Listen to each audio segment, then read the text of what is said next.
playoffs, and we about to take off. It's the ALL playoffs. Let's go. We about to take off with the quick plays and the stick saves. Most entertaining since the old days. This is where the players mold all day. Growing the game with the bold take. It's the ALL playoffs, and we about to take off.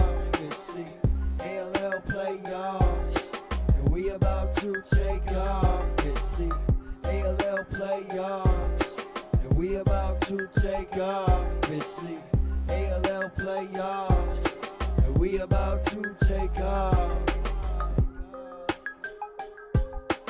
Boomin'! Steelhawks. What a finish! JP Healy! Boy, that's a highlight and a half. Doughty in the back of the net. It's the ALL. The River Wolves with a clean-cut breakaway. Minicello. Live. JVI. That's kind of cool. It's the ALL playoffs, and we about to take off. It's the ALL playoffs, and we about to take off. It's the ALL playoffs, and we about to take off. It's the ALL playoffs, and we about to Big take save off. by Coop. The Arena Lacrosse League playoffs on the JVI Sports Network. Hello, lacrosse fans, and welcome to the Iroquois Lacrosse Arena on the Six Nations of the Grand River Reservation on the outskirts of Brantford, Ontario for Final Four weekend in the Arena Lacrosse League. Last week, teams were looking for a semifinal invite. Now it's a trip to the All-Cup Championship the teams have their sights set on. Our first semi will feature the 7th-seeded Whitby Steelhawks, fresh off an upset over the 2nd-seeded Timbermen, taking on the cream of the regular season crop and top seed, the St Catharines Shockwave. I'm Lance Wynn, working alongside my usual broadcast partner, Blair Campbell, in cooperation with Gary Morrison and JVI Productions. Glad to have you with us here as we will take you on another ride. And starting goalies, Blair, before we get into this game, we're just about to have our national anthem, but prior to that, I'll just give you a little, when we talk about these two teams, Blair, got to be some keys to success. Well, in talking with the coaches before the game, the first key for after the anthem. That's okay. We'll get the anthem going, and then Well, the first key with Whitby is, first off, discipline, and I think from there they've got to move the ball, get everyone involved, and they've got to beat the full court pressure that St. Catharines will throw at them. And we've certainly seen that as we go to our national anthem.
With that said, Blair, as we continue our conversation through, and with these two teams, we're talking about discipline. That seems to be a familiar theme with all the teams coming into the playoffs. Yeah, 100%.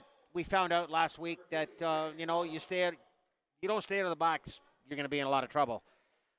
On the other side of the coin, talking with the St. Catharines coachings, the first thing they said to me was what we noticed last week was He says they got to stop the transition. And Whitby threw some great transition out last week. They really did well. They've got to play a solid team D. They've got to slide. They've got to help each other out. And they've got to get to Whitby's goalie early, as you and I have seen, depending on which coach shows up. Depends on how they do. That's right, and we are underway here, and starting goalies for the Steelhawks, 1-0 so far with his record is Lucas Coote, 4-4 on the season, 14.69, and right off the bat, Austin Murphy gets a step, tries to go 5-hole. At the other end, it's Grant Crowley who will get the call for the Shockwave, 5-1 record, and of course the Shockwave with a bye, so this is their first playoff game, a 10.20 goals against average. And, of course, they goaltend by committee, so expect Chase Martin to take over at the half. And right off the bat, go to the net, starting things off here the right way is Adam Peroni. So it didn't take long, Blair, to light up the score sheet, Nope. and it's Peroni that gets it done. Great fast break. They forced the play. Peroni did a great job of doing a stutter step. Got the defenseman's knees, legs crossed over, his feet crossed in, and then just stepped by him and just did a little swim move and beat Crowley on the far side. If they can do that all night, they're going to do all right. So remember, coming into this, of course, Whitby the 7th seed and a big upset win over the number 2 seed in the Peterborough Timbermen. And that's how they punched their ticket here to the Final Four. Of course, the St. Catharines Shockwave, the class of the regular season, having lost just one game. They sat and rested, and now they're back on the carpet here, trailing by a goal. Possession to the Steelhawks as they go back to work. Cam Milligan out there. Dylan Hutchinson was. Austin Murphy also out there for the Steelhawks. Look for J.P. Keeley, of course. He is instrumental with the offense, as is Chad Culp. They'll work it to Milligan over on the right side. Milligan, stutter step, has a little room, tries to dump it off to Murphy. That goes loose. Culp will pick it up. Under 5 on the shot clock. Got to hurry here. Culp will dump it off. Milligan will take that. Looking down low. Goes off stick. Murphy grabs it. Midair shot. Ball loose. Picked up now. And here come the Shockwave. So had a chance, Blair, to speak with Ron Henry, the head coach of the Shockwave. And he tells me we spoke about having the week off and a little bit of rust and a team that, played last week as opposed to a team that didn't. And, he said it might take his team a quarter just to get back into the flow.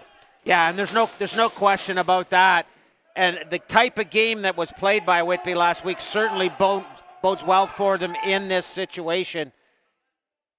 And if they can keep rolling with what they went last week, they're gonna do well. Keep an eye out here. It's Dylan Riley. As you notice, the white Rochester helmet. Riley, of course, a part of the NLL, now dropped down, and Keeley takes a hard hit. Good defense by the Shockwave. They move up in transition, 3-on-2. They have numbers. Looking down low, Alex Henry will open the scoring for the Shockwave. His first of the postseason. We're all tied at 1. And that's a situation where the fast break again.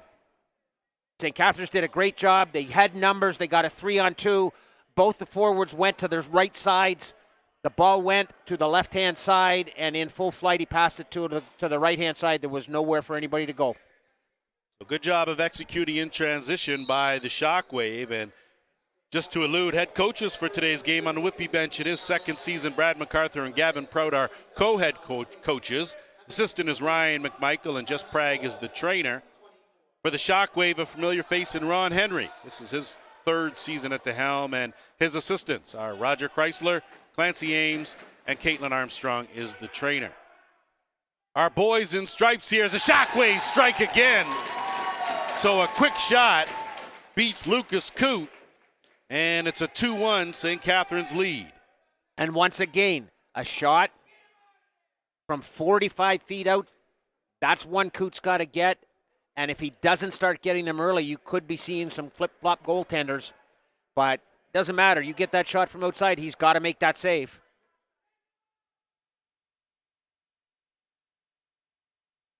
So Kyle Pedwell is on the score sheet as the Shockwave waste no time taking the lead there. And And the scary part of this is the two guys that Whitby has to shut down are Atwood, and I lost him. Well, Atwood and Neufeld, would be my guesses. And a delayed penalty coming up here. So first power play of the game will go to the Steelhawks as Milligan now will send it over to Murphy. Under 10 on the shot clock. Start the offense, kick it back, skip pass over, left side, bounce shot stopped by Crowley. And we will have our first penalty of the game. That's a situation where Whitby, when they've got that man advantage, they've got to take advantage of the guy in the middle. You got to have a guy like Culp or McMahon in the middle there where they've got the quick stick and they will take the hit and let the shot go. You can't go with guys in there that aren't willing to do it. So the power play will go to work here with Milligan at the top. You've got Riley and Murphy over on the right side. Left side is Keeley and Culp. Pretty dangerous looking power play unit there as big shot from Keeley, and that finds the mark. So just like that, we're all tied at 2 on J.P. Keeley's first of the game. It's a power play marker, and a team that works at a 48% efficiency rate with the man advantage strikes again. And that was a situation where the top of the power play did a great job. Every time they passed the ball, passed it back to the top, they were taking a step in. And as they were taking a step in, he was 5 feet inside that dotted line and was able to get that shot away. You can't let that shooter get there. Quick headman pass to Murphy. His shot stopped by Crowley, and he almost picked that one off as the outlet now will go to Saul Vanderzalm. Vanderzalm out there with Brooker Muir. Keep an eye out there. 94, Josh Becker back in the lineup. And Brian Neufeld with the ball. Big shot wide of the mark. Neufeld will be out there with Anthony Patterson also back. Patterson now with the ball on the right side. Quick shot. That goes wide of the mark. That's going to go into the Steelhawks bench. Possession's going to go the other way. Our officials for today's game, Blair Ferguson is the crew chief. No relation to Blair Campbell, of course. He's joined by John Sutcliffe and Kyle Coulter. So those are the guys in stripes as we are locked at 2 here. Milligan will jumpstart this set of offense here. Good defense. The Shockwave, one of the best defensive teams in the league. Not a whole lot they don't do. Cody McMahon swinging on Milligan. Wide open in the middle. Big shot went off the post by Fernandez. Rebound, regroup, fresh clock. Keeley backhand pass. McMahon had it momentarily, lost it. Ball remains loose, scooped up, interference to call. Possession will stay right here. Johnny Jimerson was already off to the races. And now the second offensive unit will come out here for the Steelhawks. Right now, Whitby's doing a very nice job offensively of getting north-south movement on the ball, which is going to create those east-west opportunities, and they're getting them in tight. Keeley unloads. That goes off a defender. Ricochets. Culp will pick it up. No reset on the clock. He'll curl around, get a defender on him, shed him, curl in, and dump it off. Beauty pass, and a beauty finish.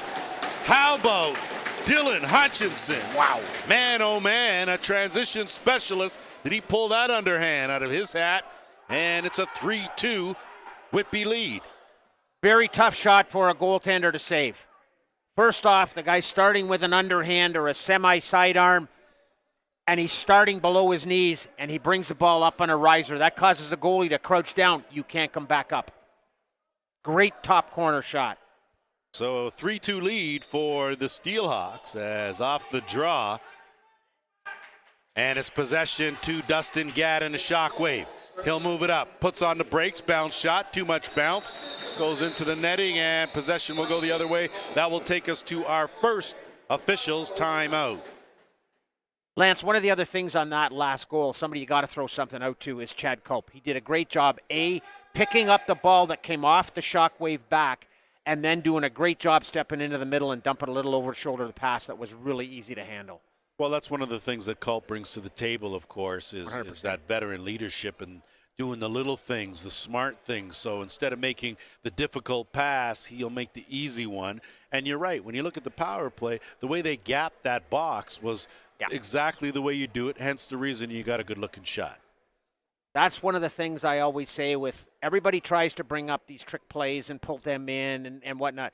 You move the ball. If the ball's in your stick for a second and out, second and out, second and out, and you're moving the ball back and forth, you're getting the defense turning, you're getting the goaltender going side to side, and that's what's going to create your scoring opportunities.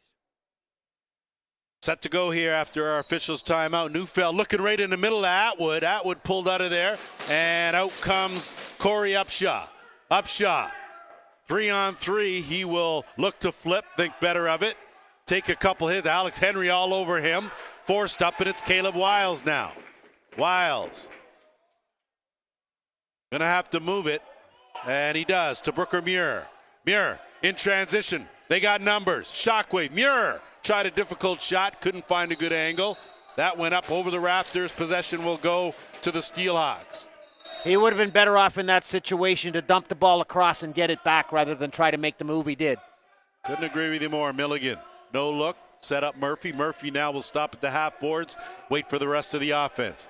Culp comes out as the trailer. Keeley. Good first step, taking it, diving. Crawley makes the save, and the Shockwave now will try to move it up over the timeline. It's Jimerson. Jimerson will dump it off. It's Becker. They'll set it up with Atwood. Keep an eye on Lane Smith out there as well. Atwood from way out. Got that one on target. Coote handled that. Now Coote will send away the outlet. Ryan Degerden looking for a screen from Peroni. Dumps it off, and it's Dylan Riley. Riley gets a step. May need some help with him for sure. Not a one-man show. That pass turned over. And back the other way come the Shockwave. Josh Harris will get it over the timeline. He'll roll it. Neufeld will bail him out. And they'll set things up with Neufeld. Good skip pass. Good move, but the D was tight. Back to Neufeld looking for a cutter. That got closed off. So a good idea for Kyle Pedwell to cut, but the D closed that off, and the Steelhawks now will work in the offensive end. Murphy in the big quarterfinal win over Peterborough. Murphy went on his own 5-goal run to give his team the win and earn an invite right here to this game. Cody McMahon getting harassed, and good job defensively, and Van der Zalm now will trot over the line. Doesn't have numbers, but he'll wait, be patient, look for an opening. Good fake. Lost it once and recovered. He'll get it back out. Long shot from way out by Patterson. No reset on the clock. Lane Smith will curl around, roll it, right on Coote. Coote now. Atwood with some forechecking, moves it up, and it's Garrett Eddy. Culp.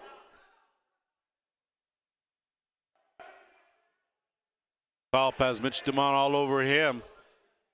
Good skip pass over to Milligan, moves it back out to Keeley. Keeley with the flip to Culp. Under 10 on the shot clock. Culp, big shot. Crowley, rebound, big goal!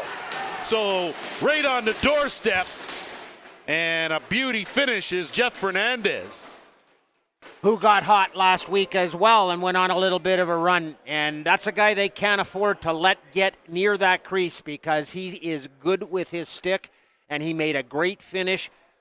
One of the things I've always said about a lacrosse stick and a lacrosse player, there's two sets of eyes. There's two in the end of your stick and there's two in your head. And the two in the end of your stick can do a lot of things when you reach out and use it. Well, that's an analogy I haven't heard. You pulling that one out of the hat. I'm impressed. Well, I'm telling you, it's true. I thought I had some oldies. You got one well older than me. So that's not hard. You're right. Why, thank you very much. I appreciate that. Steelhawks now with a flip, leading this one 4-2, and got careless with the timeline, and the Shockwave scoop it up, and they've got numbers. Good transition D, though, by the Steelhawks. And Neufeld now will go to work on the half boards left side. Neufeld out there with Corey Becker, Caleb Wiles as well. Wiles trying to shed Upshaw. Takes it in. Good stick work, but a big save by Coote. And we're going to have another penalty. Good job by the rookie sensation, Luke Pilcher, as he flips from offense to defense. And I'm looking, it looks like Pilcher, but that might be Degerton. We'll have to recheck our scoreboard as McMahon now goes for that loose ball. Still loose on the carpet, and we will have another power play, and it will go once again to the Steelhawks.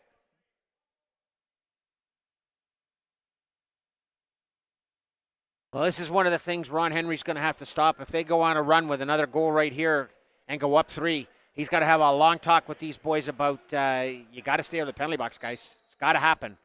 Well, similar to what the head coach Ron Henry said, going to take at least a quarter for the guys to get back up to game speed. And that, again, talks about the question, do you want a week off in the playoffs or not? And I think Coach Henry said his team needed a break. And that was the bottom line. Some good work there by DeMont. As that ball gets up, Murphy now. Big shot, stopped by Crawley.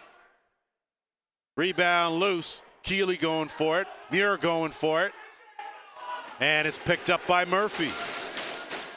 Murphy with blazing speed and an unbelievable first step. Don't blink or he'll be by you. Milligan, quarterback this offensive set here. Minute 10 left in the man advantage. And a beautiful bounce shot, top corner. Austin Murphy picking up where he left off last week. It's a 5-2 Whitby lead. Austin Murphy might have got a little bit lucky right there because that ball looked like when he shot, it actually hooked coming out of his stick and went straight down into the ground. But when it came up, it caught right underneath the crossbar and bounced down into the net. That one's one I would call a lucky shot.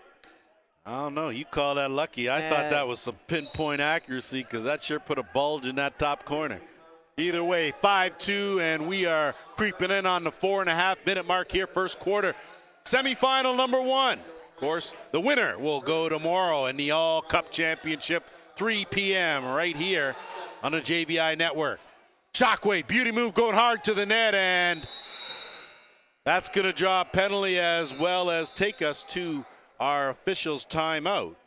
Good work by Cody Ward.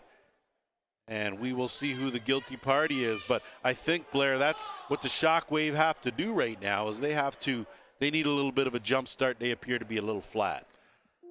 And it's nice to be able to sit down and say it's going to take a quarter for our team to get into this. But right now you got a 3-goal lead for Whitby. And if they happen to shut them down on this power play, which this is a pretty potent power play, let's not kid yourselves. They happen to shut them down. They stay with that 3-goal lead. I don't know how much longer you can go with. We need a quarter to get into it. You got to get into this quick. If you can't get up for a semifinal game, you got a little bit of a problem. Well, you're right, and I think that's exactly what he said as well. His guys should be motivated. They are young professionals, and you got to know when to be prepared. So first look now at the Shockwave power play. And it's going to be Wiles at the top. Lane, Smith, Brian Neufeld left side. Atwood and Ward are on the right. So one potent power play deserves another. 51% efficiency rate during the season. And again, no playoff stats. This is their first playoff game. Wiles, the underhand. Coop, good save. Rebound loose, picked up by the Shockwave. Tenacious defense there on the boards. Some good work by Peroni. A little too aggressive. Possession and fresh clock to the Shockwave. Minute and a half to go in a man advantage. Neufeld. Wiles. Gap in that. Ward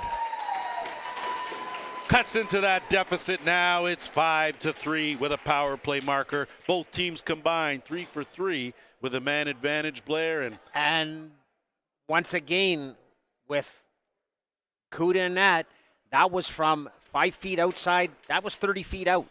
That's a shot, and clear shot, no screen. That's one you should make.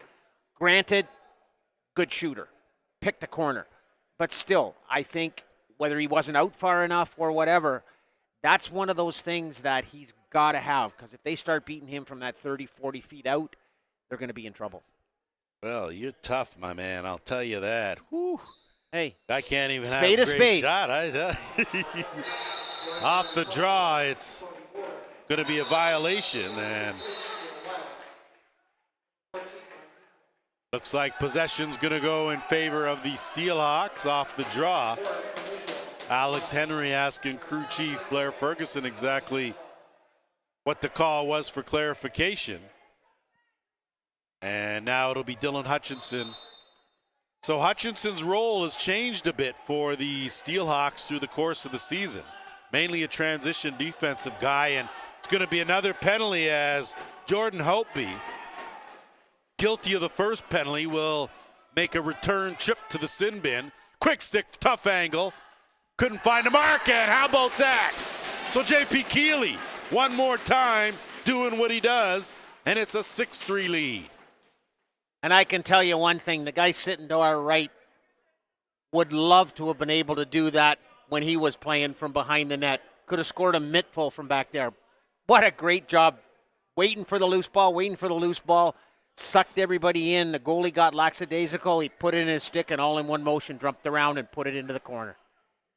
Thanks for calling me out on that. No, I was I the really guy next to you, that. I said. I mean, you're absolutely right. The guy sitting next to us. Sorry. The young gentleman sitting next to us. I apologize.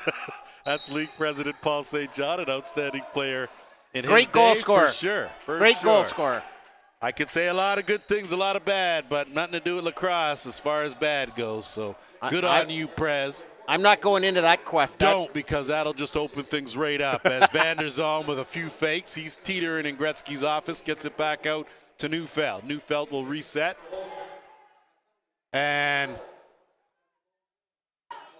passing just a wee bit off for this Shockwave team, and it's Upshaw now. Upshaw's going to weave slowly and flip as he gets over the line. Hutchinson will flip it off, and it's Milligan. So the offense back to work. You look at time of possession, it's been dominated by the Steelhawks in the offensive end, hence the 6-3 lead. Looking for that skip pass. No one there as Muir now. Keep an eye, Brooker Muir, one of the leaders in shorthanded goals this season. Good pass, gets it back on the give and go, takes a hit, bounces off, looks for an opening, dumps it back. Henry, he'll curl around, his bounce shot wide of the mark. That's going to go over the timeline, be a violation. And good hustle by Nick Diachenko, and it's blown down, possession, and we're going to have ourselves a slashing call. So again, and it looks like it's going to be Gulch Salinas that's that's who it looks like. And the Shockwave now will go back to work with a man advantage, trailing by 3. They are 1 for 1 on the power play, and you see Ward out there with Atwood on the right side. Wiles again at the top. Lane Smith and Brian Neufeld interchange with Wiles, dumps it behind. Atwood looking out. Beautiful pass play and an even better finish. Atwood to Lane Smith, and it's a 6-4 game.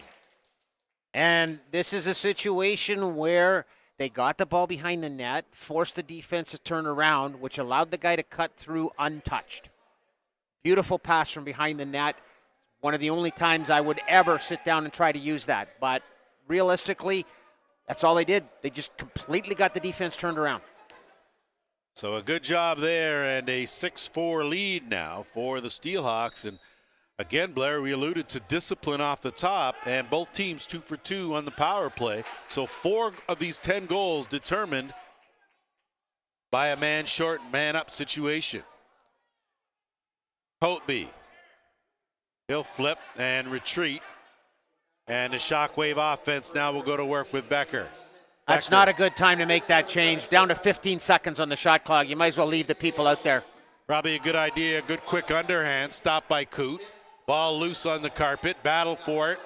And it's hockeyed back, and possession will go to the Shockwave as we're at 1.5 minutes left here in the opening quarter, semifinal number 1. And that's a hockey play, force of habit. That ball comes towards you or the puck comes towards you, you stick your hand out automatically.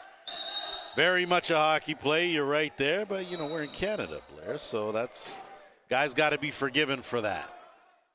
Steelhawks now working over the timeline, and it's Riley. Riley will curl out, get it to Milligan. Milligan looking right back on the ice. So good hands by Riley. Shot wide of the mark. Picked up by Bill O'Brien. He'll move it up to Van der Zalm.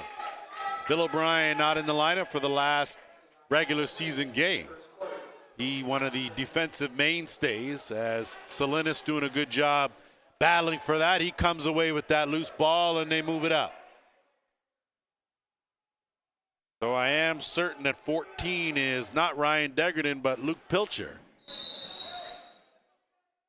I'm not quite sure what that was, whether that was a situation of trying to play it off the boards to the guy breaking or...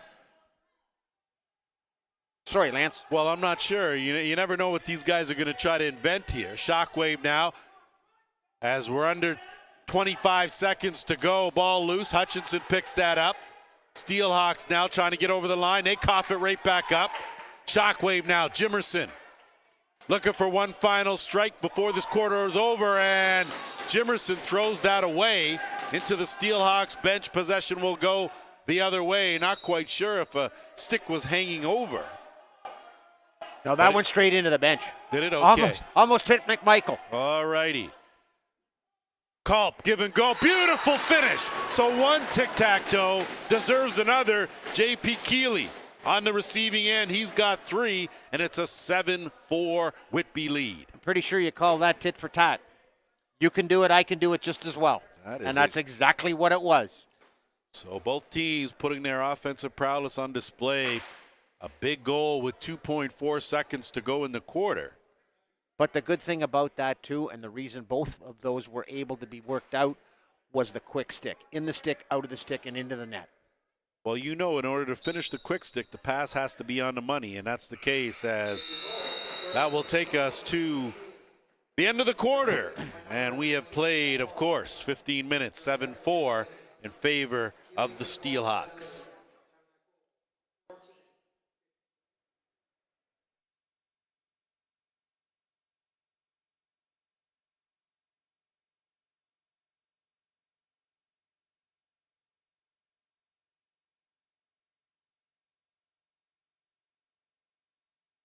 So as we take a look at our break here, Blair, and the way this game started, pretty much, honestly, as you would expect from a team that was in action last week and a team that was not. You know, I'm not a buyer of that. I'm sorry. I know Ron Henry is one of those guys that, you know, he can get a team up pretty good for a game. He's a great motivator. We all know that.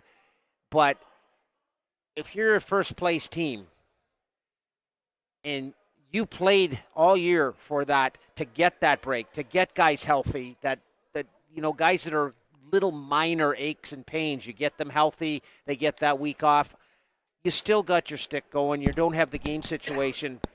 But still, I find it hard to buy that fact. And, I mean, I think Whitby just hasn't stopped. They're doing exactly what they did last week, and they're forcing St. Catharines out of their game plan. Not necessarily out of their game plan, but out of what they do naturally. And I tell you, if they keep going and they don't start getting to Coot, this game could be over real early. Well, I'm going to have to play devil's advocate on that side, because I think that a team that had the bye, you have to allow for some time to get things back up to game speed. And when you're playing a team that's the quality of the Steelhawks, they're not going to allow you a whole lot of time for you to get your flow back. And I've seen some good things from the Shockwave, but they certainly don't look like the team that only lost one game in the regular season. So with a quarter under their belt, we'll have to see what the other 3 quarters, how they unfold. And I don't disagree with you. What I'm saying is it shouldn't take you a quarter to get into your flow of your game. You should be able to get into it with about the first 5 minutes. Well, yeah, but, hey, Whitby's not cooperating. No. And you see that. 100%. Neufeld now will take it to the half boards and immediately takes a hard hit. Good job by Dan Ball. Wiles in there battling for it. Neufeld still on the carpet. Ball underneath him, trying to get fished out, and finally does, and it's the Steelhawks that come away with it. You can see that hunger. These guys are going for it. It's all on the line. Ball. Flip it back to McMahon, and he coughs it up. It's Holtby. He'll go and belch out. Stop by Coot. Rebound picked up. It's good finish, and it looked like it may have gone in, but maybe it was Coote's stick. I think it was the back end of the stick. So a great job there, Coote. And that one's airmailed. Milligan tries to play the carom. Ball remains loose. Good fight for it, and it's Henry. So Lucas Coote doing what he did last week. Stellar between the pipes. Atwood, wrong stick side. Doesn't matter. He will give it a go. That shot wide of the mark, and had it momentarily was Diachenko. Forgot something. He did, and it's Brooker Muir all over him. Muir. Diachenko will take it down, look for a cutter, and Keeley. Keeley bounce shot, sniffing the 5-hole, closed up by Crawley. In the crease, and the Shockwave now will move it back up. Zaman. They'll swing it over to Ward. Looking for a screen. Kicks it back, left side. Big shot by Wiles. That goes off a defender and off the mesh. Possession will stay right here. Ward now looking for a screen, gets one. And looking down low to a cutting Pedwell. Pedwell not able to handle it, and now it's Hutchinson. Hutchinson has Riley out the back door. He's covered. Keeley now will float over to the left side. Hutchinson will take it over to the right. That's picked off by Hopi. Hopi now will look out that back door. Can't get it off. Culp's all over him. It's flipped up to Becker. Becker now swings it over. Neufeld back over. Atwood off the crossbar. Rebound to Patterson. Patterson now will swing it over with a fresh clock to Atwood. Atwood. Never shy. Good pass. Patterson tried to go 5-hole. Coote closed that off. Good outlet pass will send Culp away.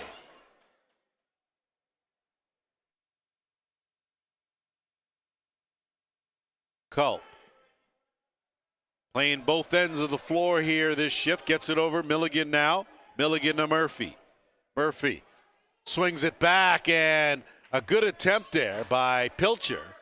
Not able to find the net. Rebounds tracked down by the speedy Murphy. Gets it to Milligan. Milligan's backhand goes off Crawley, but the rebound goes right to the Shockwave, and they move it up. Jimerson dumps it off. Good catch by Becker. Backhand wide. Ball loose up in the air. Eddie there. He can't get it. Ward battling for it. Scooped up by Becker. Fresh clock now. Sorry, no reset. And it's Neufeld shot on the mark. Atwood battling for it. Still loose. Atwood comes away with it. Ball on the carpet, scooped up by Becker. Becker now will be a little more deliberate with a fresh clock. He's got Upshaw on him. They'll get it, and Ward will settle things down. Patterson. Big shot right off the Steelhawks logo. Easy for Coote. And Patterson now mixing it up with Salinas. Can't imagine things getting mixed up and Salinas not in the middle of it. And it's going to be Cody McMahon. McMahon. Look for an opening. Swings it over to Murphy. Murphy dumps it down to the big man. He takes it hard off the post. Crease the call. And possession will go the other way. Shockwave wastes no time getting it over the timeline. DJ Nedelko. He'll flip and retreat. Muir. Take it hard to the net. Wrong stick side. Dumps it over. Quick stick. Beauty finish. How about Lane Smith with the golden hands, and it's a 7-5 game.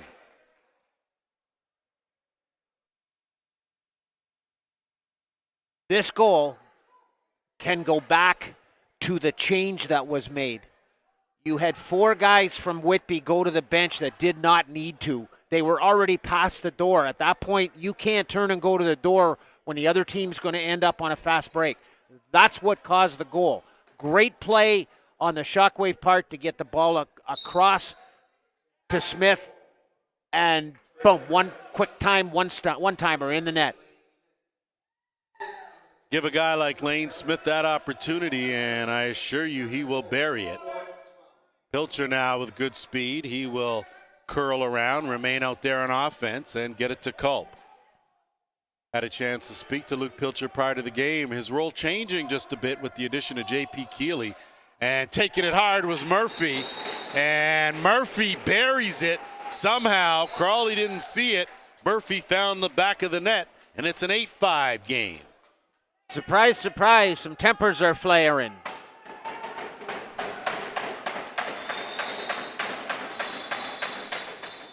Well, there was plenty of talk prior to this game about who was tweeting what and poking the bear here and there, and those psychological games were going back and forth all week. So these guys have been itching to get on this carpet.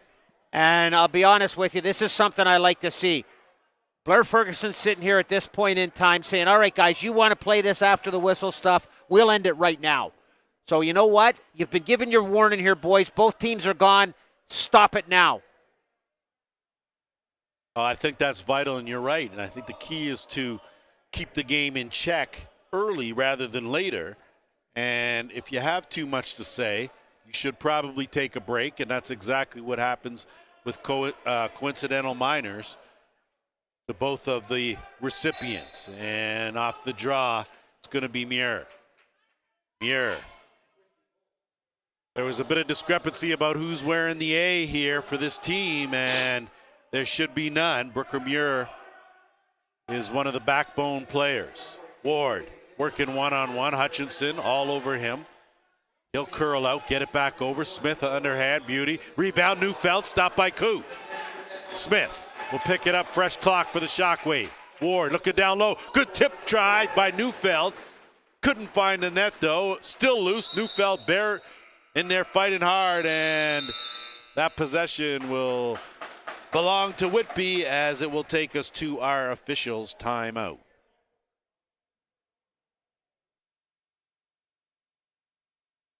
Well, I'll tell you right now, I think if I'm the coaching and staff on Whitby, I'm saying, guys, don't slow down, but let's get back to what we were doing in the first quarter. We've kind of got away from it. We're trying to take shots from outside now. Let's get back to getting inside. We're beating the goalie from inside. Conversely, the Shockwave are trying to start relying on outside shots. They've got to start getting that. It's been proven. Every time they get close to the crease, ball's going in the net. So these two teams have met twice during the regular season. St. Catharines winning both of them. First game they took 14-9, and then it was a 12-10 win in the second game. Now, of course, that Whitby team was without a couple of key players that are out there now, and that, of course, being J.P. Keeley, and I don't believe Austin Murphy was there for at least one of those games. So certainly difference makers now, and you look at the playoffs and the lineups are the full lineups, the strongest lineups these guys can put up. And I want to just remind you of our second game, the Oshawa Outlaws taking on the Paris Riverwolves. That will follow this game here. The winner, of course, will go tomorrow in the All Championship Cup, 3 p.m. right here at the ILA. Going along with what you said off the start there, you know what? Whitby right now has a lot of confidence off of last week, and they're going on that, and they're playing really well. They just got to keep it going. So right off the bat, the Steelhawks come out of the break, possession in the offensive end. Keeley looking, dumps it down. Murphy, no-look beauty pass, but in the crease was Pilcher. And it'll be Van der Zalm looking out the back door, has Lane Smith, beauty angle. Lane Smith goes down, cool with the save. Rebound picked up by the Steelhawks, and they'll move it up. Peroni. He'll get it over the timeline and wait for some assistance. No numbers there, as he'll wait for the offensive unit to come on out. He'll flip and retreat, and it's Murphy working on the half boards right side. Good skip pass to Keeley. Keeley working one-on-one, sheds Jimerson, tries the far corner, wide of the mark, rebound. Had it momentarily was Corey Becker, and now the Shockwave with Jimerson. Jimerson with Culp on him. Does a good job. Atwood dumps it off, diving Wiles. And good save by Coote as he closed that off, looking like a wall. Takes a hard hit and a turnover. So a good job by Wiles to force that, and they go back to work on offense. Poor choice from Whitby. Nobody came back to help out the goalie. Everyone was too busy retreating to the bench, looking for offense. Patterson on the run, wide of the mark. Atwood ran by it. Culp chases it. He gets knocked down, and possession will go to the Steelhawks. Not sure why anyone's crying. You got the ball, so move it on up with Hutchinson. They're complaining about he knocked it back away from the guy that was right there. Okay. So what? Murphy will send it over on the half boards to Billigan. cry me a river. But Milligan forced out further away. Keeley, backhand try, well wide of the mark. Picks up the rebound. 5 on the shot clock. Good job by Muir. He's all over him like a jersey. That shot, a weak one, but a creative one. And now it'll be Hope in the Shockwave, trailing by 3. That was just as good as dumping it to the corner with less than 5 seconds to go. That's where the creativity came into play as Ward. Look over, he'll send it. Looking down for Lane Smith. That one goes off the boards, picked up. Good job by Ward, gets an opening, takes a shot. Good pad save by Coote. Takes a funny hop, stays right here. Possession, Shockwave, fresh clock. I'm sorry, but that's a follow-through slash right there. You're talking old school now, my friend. It's real old school. Still a penalty. Upshaw. Head man up to Eddie. Eddie can't field it cleanly, and it's picked up. Shockwave will move it back up. Ward looking for a screen from Atwood. Swim move, goes nowhere. Salinas on him, kicks it back. Smith on a run. Good stretch by Coote. He gets it up with a good outlet pass, and on the move is Peroni. He's got numbers. 2-on-1. Peroni dumps it off. Good hesitation, Milligan. Good save by Crawley. In the crease. Possession will go up the other way. We're at the 6:40 mark here. That's one I'd love to see again because I'm not sure that foot was in the crease. But benefit of doubt, referee gets it. Well, we know you really have X-ray vision, so we're well aware, and if you say that, then we'll have to check the monitor. Swing around, Atwood, underhand. Good pad save made by Coote. Ball loose on the carpet. Now you're just placating me. That's just because I like you, that's all. And it's going to be a too many men call, so just a bit too anxious to get out on the floor are the Steelhawks, and the power play now will go to the Shockwave, their third of the game. They're currently 2 for 2. The coincidental minors to Cody McMahon and Bill O'Brien are over. So put the in-house in the house and Jeff Fernandez. That's tough when Jeff Fernandez is your in-house. Yeah, especially after the game he had last week, and he started off that way again. Yeah, he's already pocketed one, but it's a potent power play here now as Neufeld.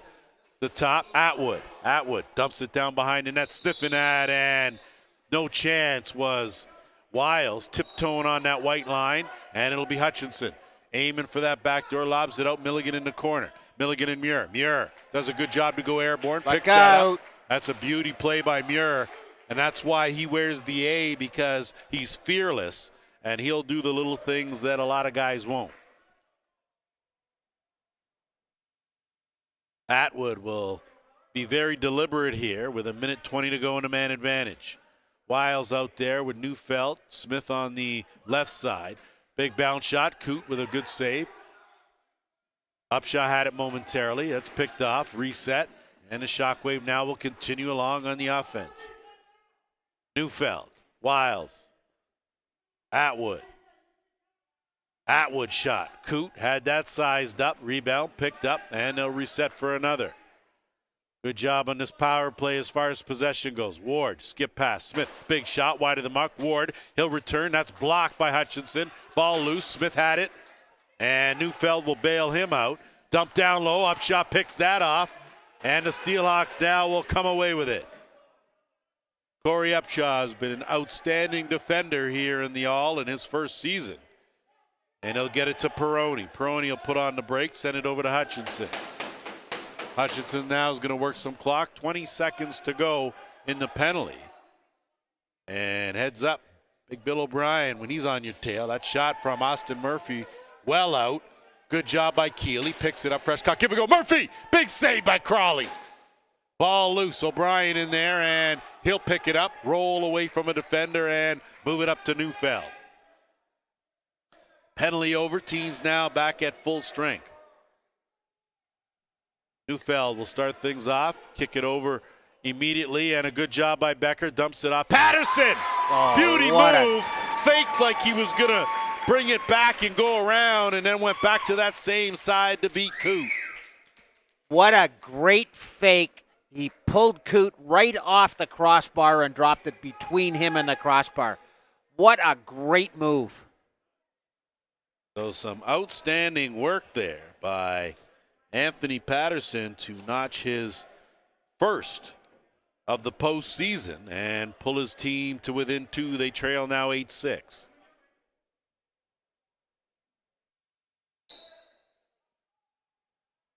Hopi comes away with that cleanly. Sorry, not Hopi. Big face-off win. They'll get it back out. Pilcher will swing it. So an outstanding job by Mike Byrne to get his team possession. Of course, you know, in this sport, possession matters. Good move there, and a shot wide of the mark by Pilcher. He'll dump it down. And it's Milligan. Milligan looking for his opening, and he coughs that up.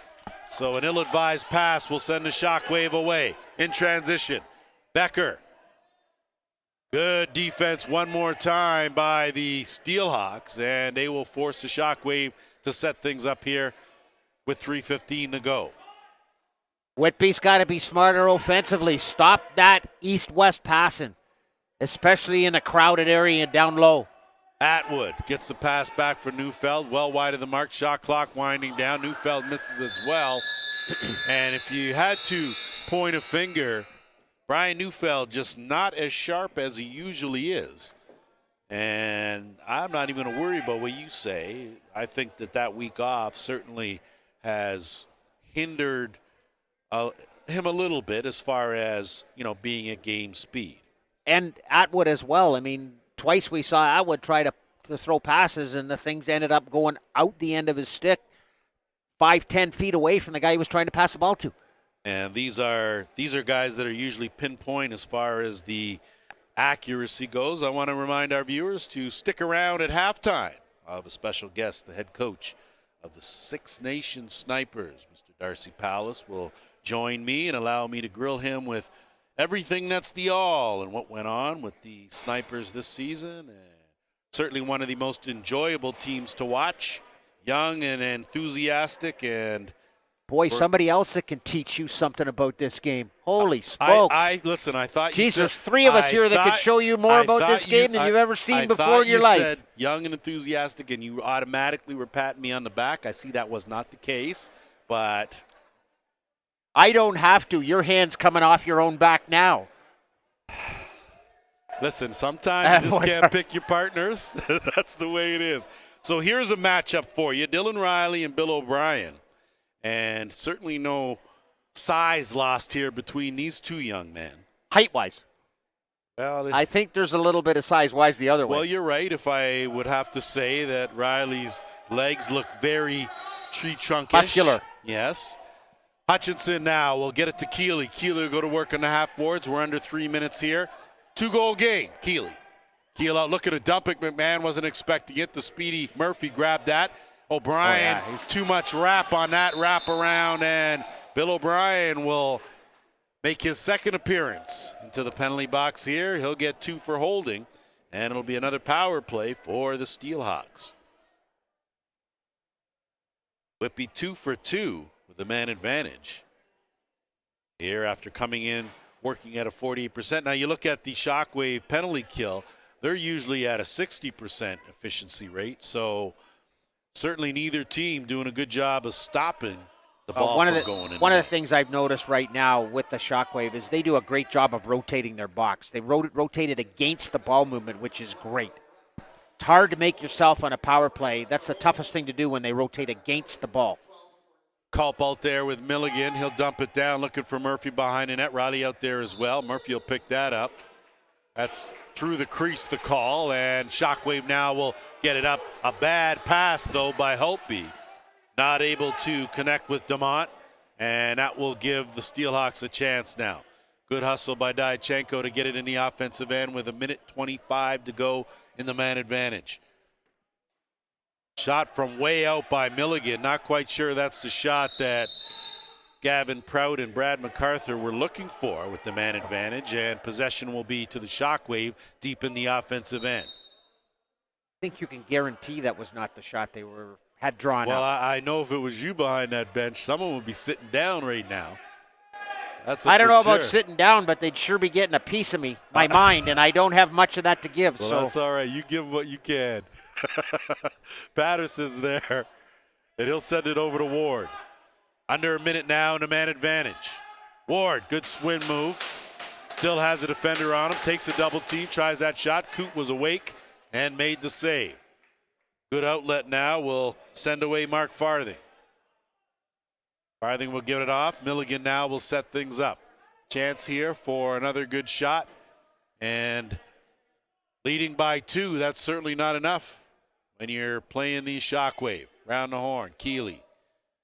Good skip, Milligan, no look. Down to Culp. Culp in the middle to the big man. Not able to find the net. Murphy bails him out. No reset.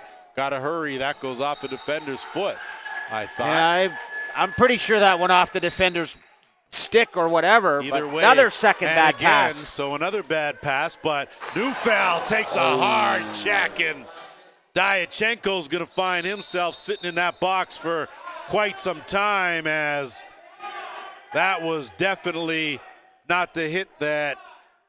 I don't believe it was meant to be that high either. It's, I mean, not at this point in time in this game. That's not something you want to do. Well, I'll tell you, the Shockwave bench taking exception to that, and which you can't blame them for. 100%. Well, I mean, you got to stick up for your teammate. 100%. For sure. And if Diachenko wasn't a guy who's very familiar with the penalty box, you could probably say, you know, it's an inadvertent high stick. Now, I'm not saying that he viciously planned on trying to take off Neufeld's head, but I don't think that Neufeld is going to get a heartfelt apology, okay, when Diachenko comes out of the box. You just got a chance to look at it to our left here, and the other part of that situation, I'm not making excuses, believe me, but he was bending over to get the ball down too, and his body went down. So his body was below where his arm should have been. Regardless, you got to have control of your stick. Well, I'll tell you, 5 minutes.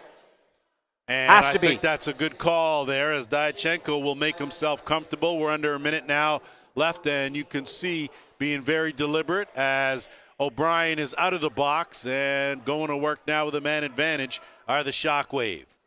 Time ticking down here in the opening half. Wiles, he'll swing it across. Ward, big shot! So Cody Ward comes through with a power play marker, his second power play marker of the game. And it's an 8-7 game here with 34 seconds to go and a man advantage. Still. And the thing about that is you can't say anything more than that was absolutely a great shot. He picked that top corner over top of Coote's left shoulder. He didn't have a chance. That's the kind of shot you like to see. Well, I'll tell you, if you get a compliment from Blair Campbell, you must have done something pretty good. I'll tell you something. Man, I tell you. I'll tell you who I used to see do that shot a lot. Paul St. John. Kim Squires. Lance Wynn. Sorry. Kim Squires was absolutely phenomenal at that shot. I won't lie. I was a fan of Kim Squire, without a doubt, still am. So, Squires, if you're listening, we're fans of yours. That's picked up by the Shockwave, and they'll call it a timeout. And they'll be very deliberate now with 26.5 seconds to go. Shockwave will own the final possession. Okay, Blair, now I've got you in the coaching seat. What kind of play are you diagramming? Who's going to take this shot for you? Well, it's pretty obvious it's going to be one of two guys. It's either going to be. I've lost my sheets here. You're right. It's either going to be Atwood or it's going to be Neufeld. And okay.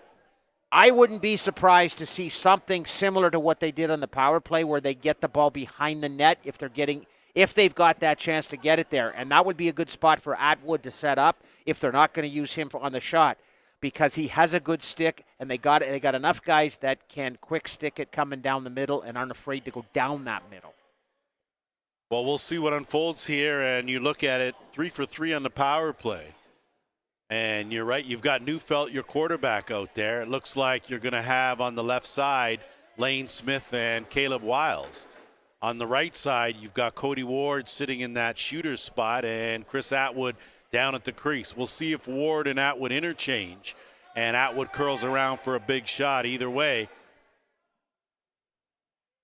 we're about to get something in this 26 seconds. So Neufeld now will let the clock tick down. And Probably down to about 15. they will net empty at the other end, and the extra attacker out there in Josh Becker. So a lot of weapons out on that carpet. Whittling down to 10. Got to go to work now. Neufeld. Ward. Curl around. Fakes a shot. Wiles, big shot. Stop by Coot. Coot will pick it up. Coot could make that. And just wide of the mark. So Lucas Coot was sniffing the score sheet. And we have played 30 minutes in semifinal number 1. It's an 8-7 lead for the Steelhawks. Quick break. We'll be back. Snipers head coach. We about to take off. It's the ALL playoffs. We about to take off. It's the ALL playoffs. We about to take off. It's the ALL playoffs. We about to take off.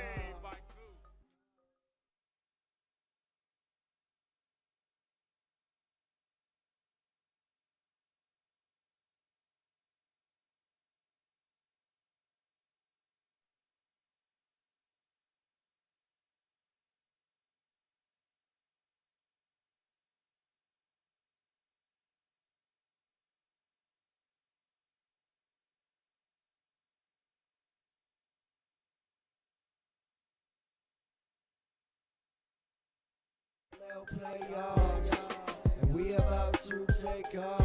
It's the ALL playoffs. So I'm joined now here at halftime of an 8-7 game. I'm joined with the Snipers head coach, first year, of course, and Darcy Palace. And Coach, when we talk about your first season, let me just talk a little bit about the playoffs first. Tough loss to Paris. What would you say, how did you feel about your team's performance? It was sloppy. It wasn't what we had been played. We picked a hell of a time to play our worst game of the season.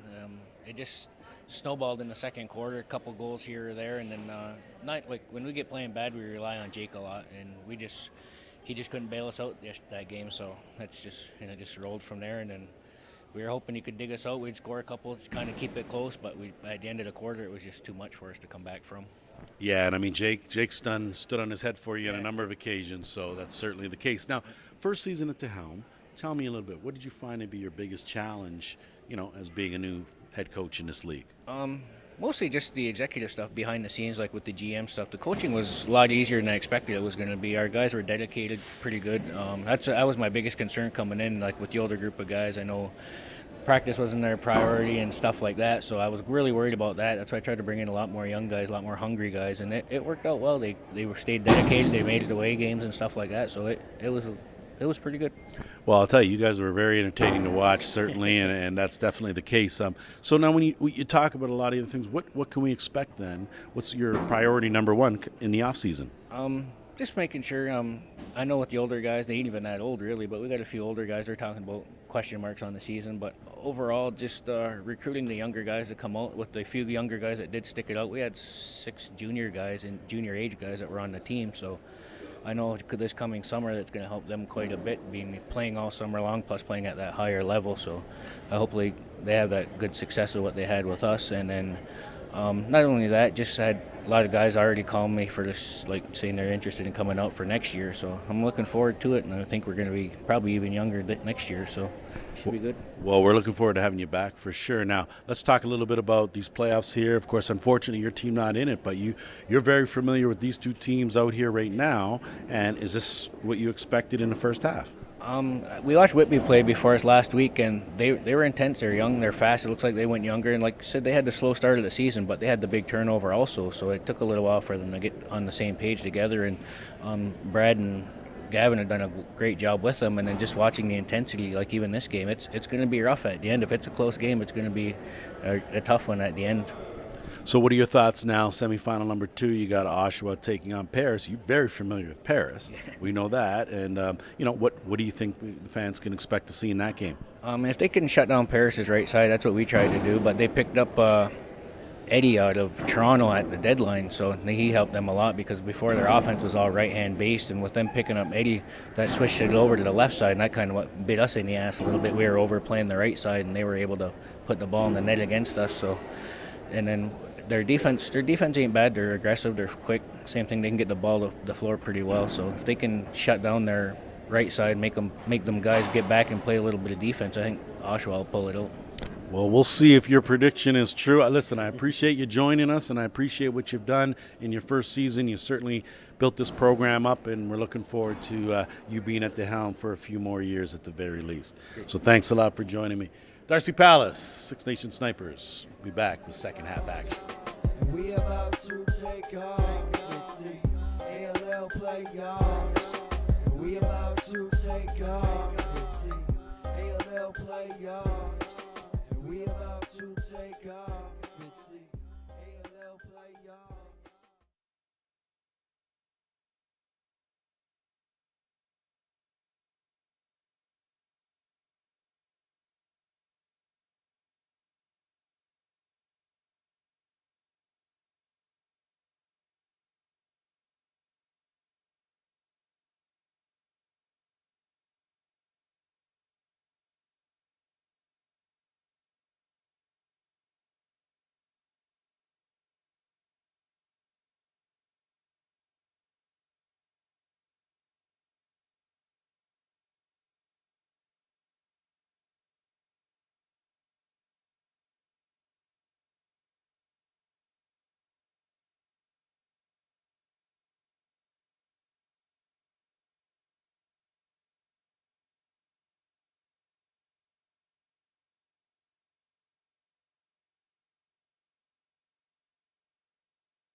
Playoffs, and we about to take off. Let's see.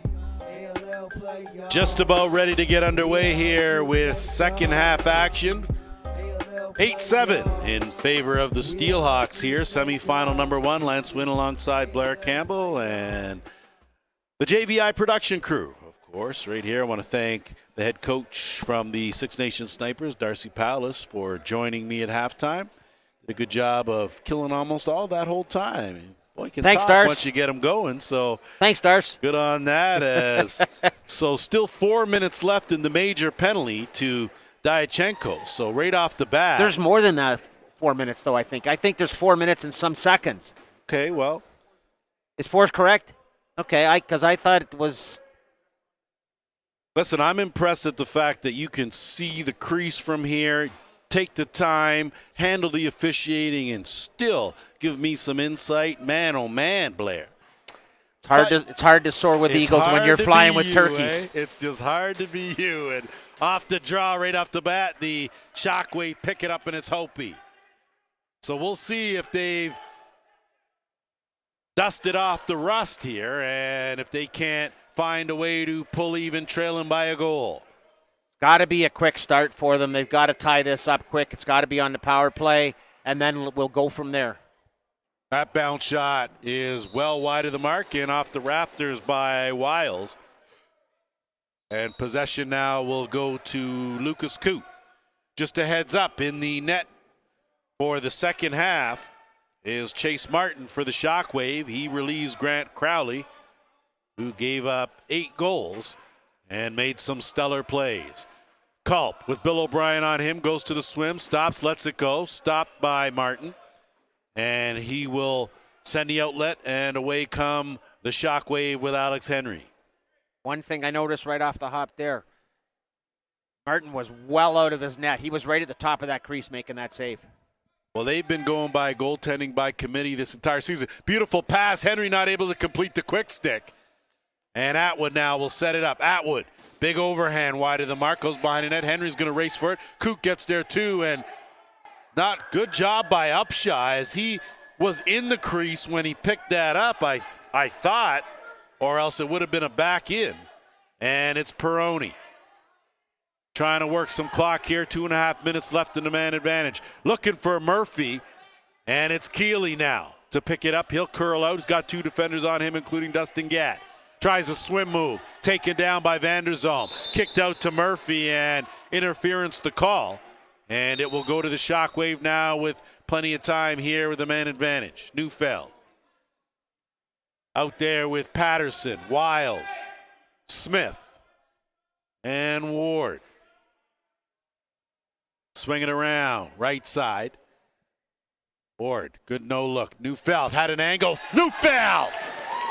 So Brian Neufeld caught that one cleanly, notches his first of the postseason, and we're tied at 8. So Blair, certainly they needed the start. They got exactly what they needed. It took them a little over 2 minutes to do it, but the fact of this, that one, realistically, that's Coote. That one's on Coote because he leaned away from the post. He seemed to lose the post on the short side, and once he started leaning, Neufeld put it right back to the short side. So again, you're tough on these guys. You got some high expectations, I tell you.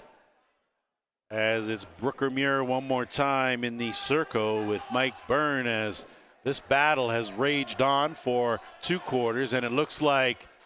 Well, it goes back to 5-on-5. They've scored the 2 goals on the major, but he still has to sit his time.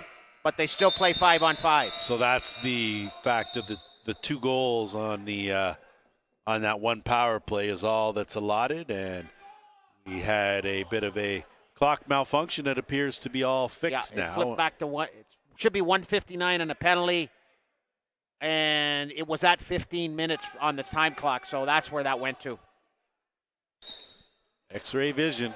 Off the draw, Muir. He'll pick it up. Byrne all over him. And Muir now does a good job, splits 2 defenders, still going. Murphy chased him down, knocked it away. Atwood will come away with it. So some good team defense there, not enough to get possession, but certainly able to slow up the Shockwave as they're down to 10 on the shot clock. Neufeld. Got to hurry getting the offense. Skip pass across. Ward beats one. Shot. Good save by Coot.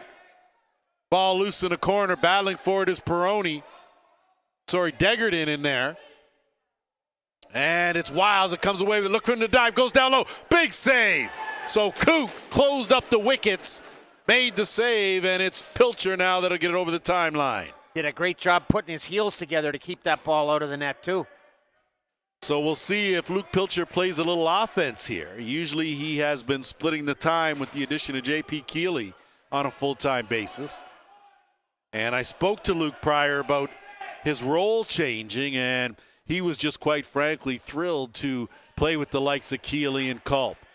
So good on that young man. He's got the right attitude, cares nothing about anything but the W, as Riley will win the battle there, and Van der Zalm does everything he can. That one goes off the post. Milligan looking down low. Culp tried to get it, didn't go through. Good defense.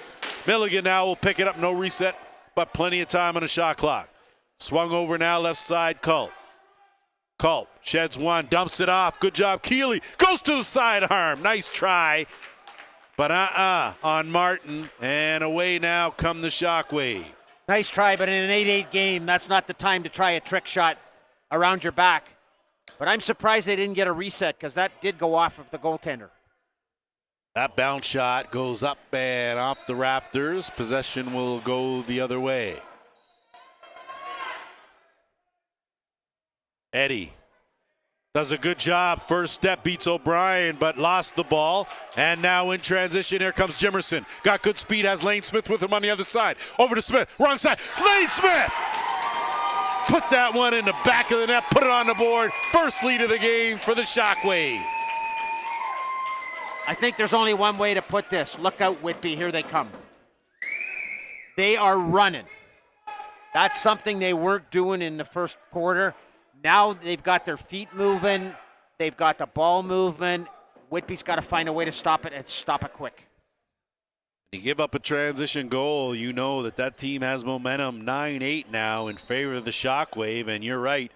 The Steelhawks have some work to do if they're going to slow this roll. But again, Blair, it's got to come back to discipline. Yeah. You don't get a 5-minute, you don't cough up 2 power play goals, and that's just the way it works. So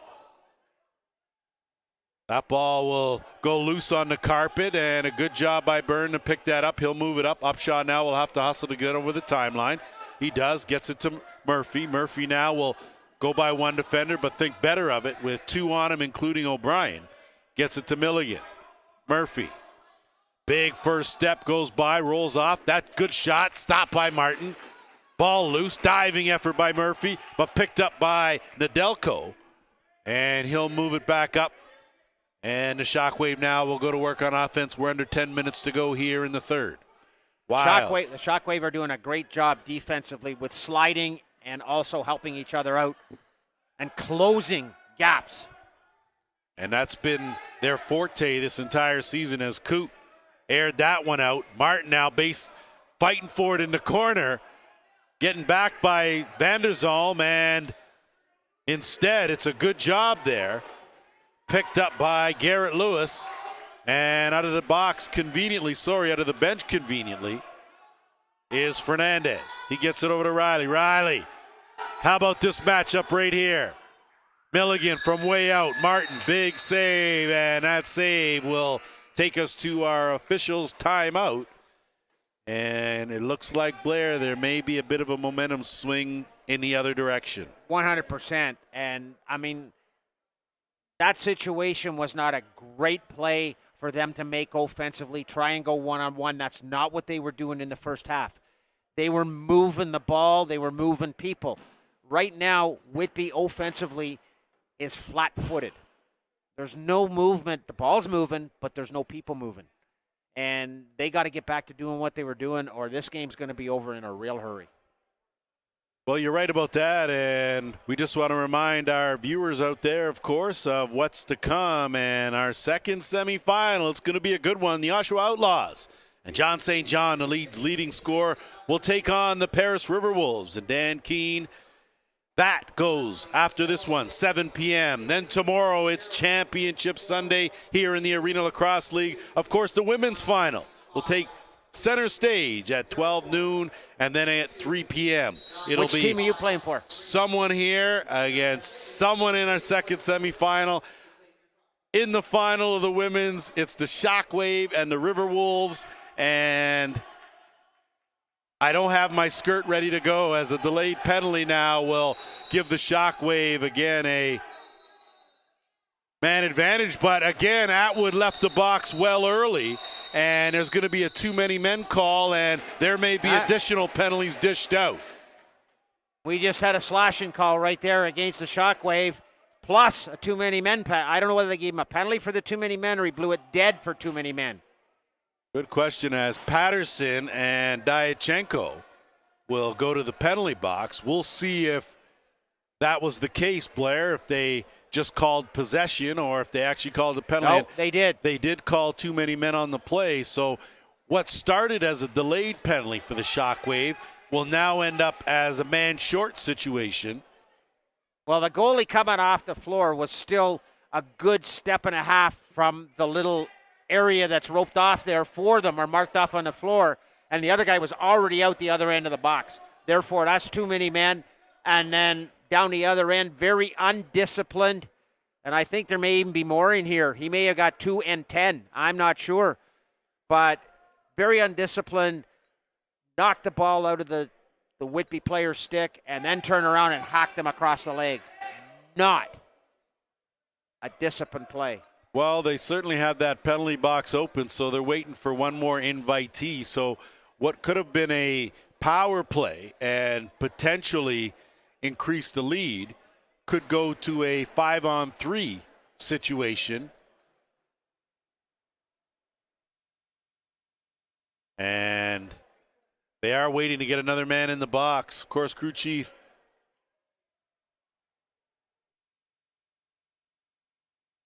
our crew chief, not quite sure. Well, the problem may be it's already their in-home in there serving the too many men on the floor. So if they've got to put somebody in to serve the slash, if he did get 2 and 10, then that would be the in-home. And either way, we're set to go here. So it's going to be a 5-on-4 for 2 minutes.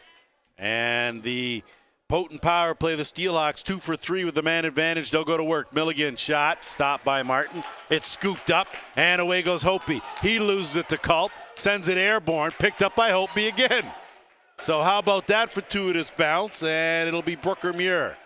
Muir will look to kill some clock. Looking for Becker and Neufeld, though. Late coming out. He'll swing it over. Becker looking for an opening. Swings off a defender. Goes to the bounce. Goes off a defender's head. And now it'll go up the other way. Right now, Whitby has to get smart and start doing what they were doing at the start of the game with their power play, is move the ball. Don't stand there with it for 3 seconds. We'll see here. This time it's Austin Murphy that'll quarterback. Hits Keeley. Keeley, big shot, stop. Ball loose now on the carpet, picked up by Gat. Gat, beautiful lob pass. It'll softly land in the pocket of Brooker Muir. Muir doesn't have numbers, doesn't matter. He'll sniff it out, think better of it, kick it back out to Wiles. Wiles will swing it over. They'll go to work on the right side, half boards. Ward. 40 seconds to go in the penny. Wiles weaves his way in, takes a couple of hard hits, still has it, loses it. Has it, picks it up off the carpet. Does a good job to kill the shot clock. He's not too happy. And possession will go to the Steelhawks with 30 seconds left in the man advantage. Get it over. Hutchinson in the nick of time. But why run it? Why not just throw the ball to the guy that's standing at center floor? But you run it over and then you just run to the bench. Sometimes they don't think old school, Blair. I'm not quite sure. I don't have an answer for you. Keeley, skip pass. Milligan, no look.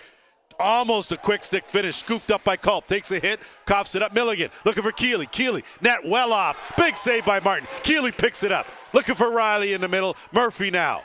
Swing it over. Milligan back to Keeley. Keeley couldn't field that pass. Van der Zalm knocks him down. O'Brien picks it up. Pushes Culp away. And it's Big Bill O'Brien. Culp pointing the fingers on his way by the bench. Neufeld swings it over. Ward, one-on-one, peels out. Neufeld couldn't get it cleanly, knocks it over, batted down. Upshaw had it, giving it back to Neufeld. Neufeld will get Becker. Becker shots, stopped by Coote. Ball loose in the corner. Upshaw loses the battle. Neufeld swings it over. Ward trying to get it over to Atwood, and he does. Plenty of time on the shot clock now. Atwood looking for an opening. Doesn't need a whole lot of room. Smith on the run. Lane Smith leans in. Shot underhand, stopped by Coote. Ball loose. Coote will smother that, and he will look to send the outlet away. He'll get it up. Peroni. Neufeld with a half-hearted attempt there. Peroni doesn't beat the clock. That's a violation. Possession will go back to the Shockwave. They'll waste no time now going to work. Pedwell back to Jimerson. Jimerson spins off one. Goes to the shot corner. Johnny Jimerson. Money in the bank. It's 10-8 Shockwave. Right now, Whitby is not playing smart lacrosse. Once again, you're trying to run the ball over the timeline when you've got a guy standing 5 feet away from it. You got to get the ball up. They've lost it now twice, and both times have resulted in a goal. But what a great move by Jimerson there. I tell you, it sure was. Got to make sure I keep my Corey Becker and my Josh Becker separate. Tough crowd here. Got to make sure. Put your eyes on. Well, you got x-ray vision, so I only need to see half the stuff. Gatt battling for it. He gets knocked down, picks it up, loses it. Looks like Byrne has it, and he coughs it up, and it's Muir. Muir avoids a stick check from Hutchinson. Muir will kick it way back out. And Mitch DeMont will be more deliberate as he hands it off now to Josh Becker. Becker looking for an opening. Tries to roll off a defender, has Neufeld. No one open there. 10 on the shot clock. Atwood looking for a screen. Dumps it back over, looking for the quick stick with Neufeld. Didn't touch anything, so no reset. Loose in the corner. Atwood and Neufeld bearing. Atwood comes away with it. His shot, though, wide of the mark. That'll be a violation. And possession now will go to the Steelhawks. Looks like Salinas is trying to get under Atwood's skin here. Well, we know the book on Salinas. We also know the book on Atwood, who has been very disciplined here as Milligan's shot stopped by Martin. Ball loose. That's been the knock on Atwood. An outstanding offensive player, but you got to stay on the carpet to do it. And if you're in the box, you can't score. And that will take us, of course, to our officials' timeout in a 10-8 game. And boy, oh boy, you really, Blair, when you look at our discussion, and I don't want to keep beating a dead horse or anything, but discipline could be the determining factor. Well, listen, I didn't want to use you and dead horse in the same sentence. Well, sometimes it just worked out that way. And here's your key, okay? 7-4 at the end of the first quarter. Right now, Whitby's been outscored 7-1 in 1.5 quarters. Well, almost 1 1/3 quarters. And you know what? Like you said, the biggest reason for that, discipline. So how do you stop the bleeding? If you're the Steelhawks, how now do you regroup and get your team back on track? What's your conversation over at that bench? My conversation on the bench to the offense is guys, listen, we got to go back to what we were doing. Right now, you're trying to move things too quick. Slow down, set up, get our north-south going, create our east-west, and let's get back to the opportunities in front of the net. We'll see if they heed the words of Blair Campbell. Atwood teetering on that line, gets it over to Wiles. Wiles managed to corral it, bounces off Eddie, and dumps it off to Smith. He'll kick it back out to the top. They'll go to work now right side. Ward, one-on-one with Upshaw. Can't shed him, but he certainly gets that pass over. Wild shot, stopped by Coote. Ball loose now, and a good job to send away Garrett Eddy. Eddy, good transition defense from the Shockwave. Good hesitation move, Eddy. Lost the ball, though, before the hit. Keeley there to pick it up. He'll curl around. Double team. Gatt goes to help, and he's got 2 defenders on him. Now 3. He dumps that off. Fernandez, kick it back out. Milligan, wrong stick side. Got a good shot off.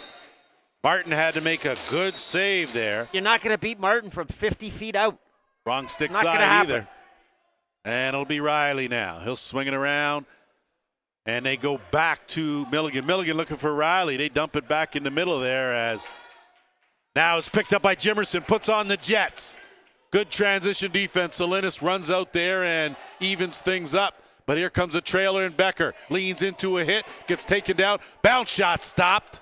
And it'll go off the netting and stay right here. Possession to the Shockwave. 3:24 to go here in the third. Shockwave with a 2-goal lead after trailing the entire game up to this point. Curling around. Becker's shot wide of the mark. That's picked up. Diachenko now will try to race and get it over the timeline. Good job of switching hands. 2-on-1 now. He has numbers. Good job of back checking. No, chasing him down was Pedwell. And the Steelhawks now will regroup with Culp, sending it over to Murphy.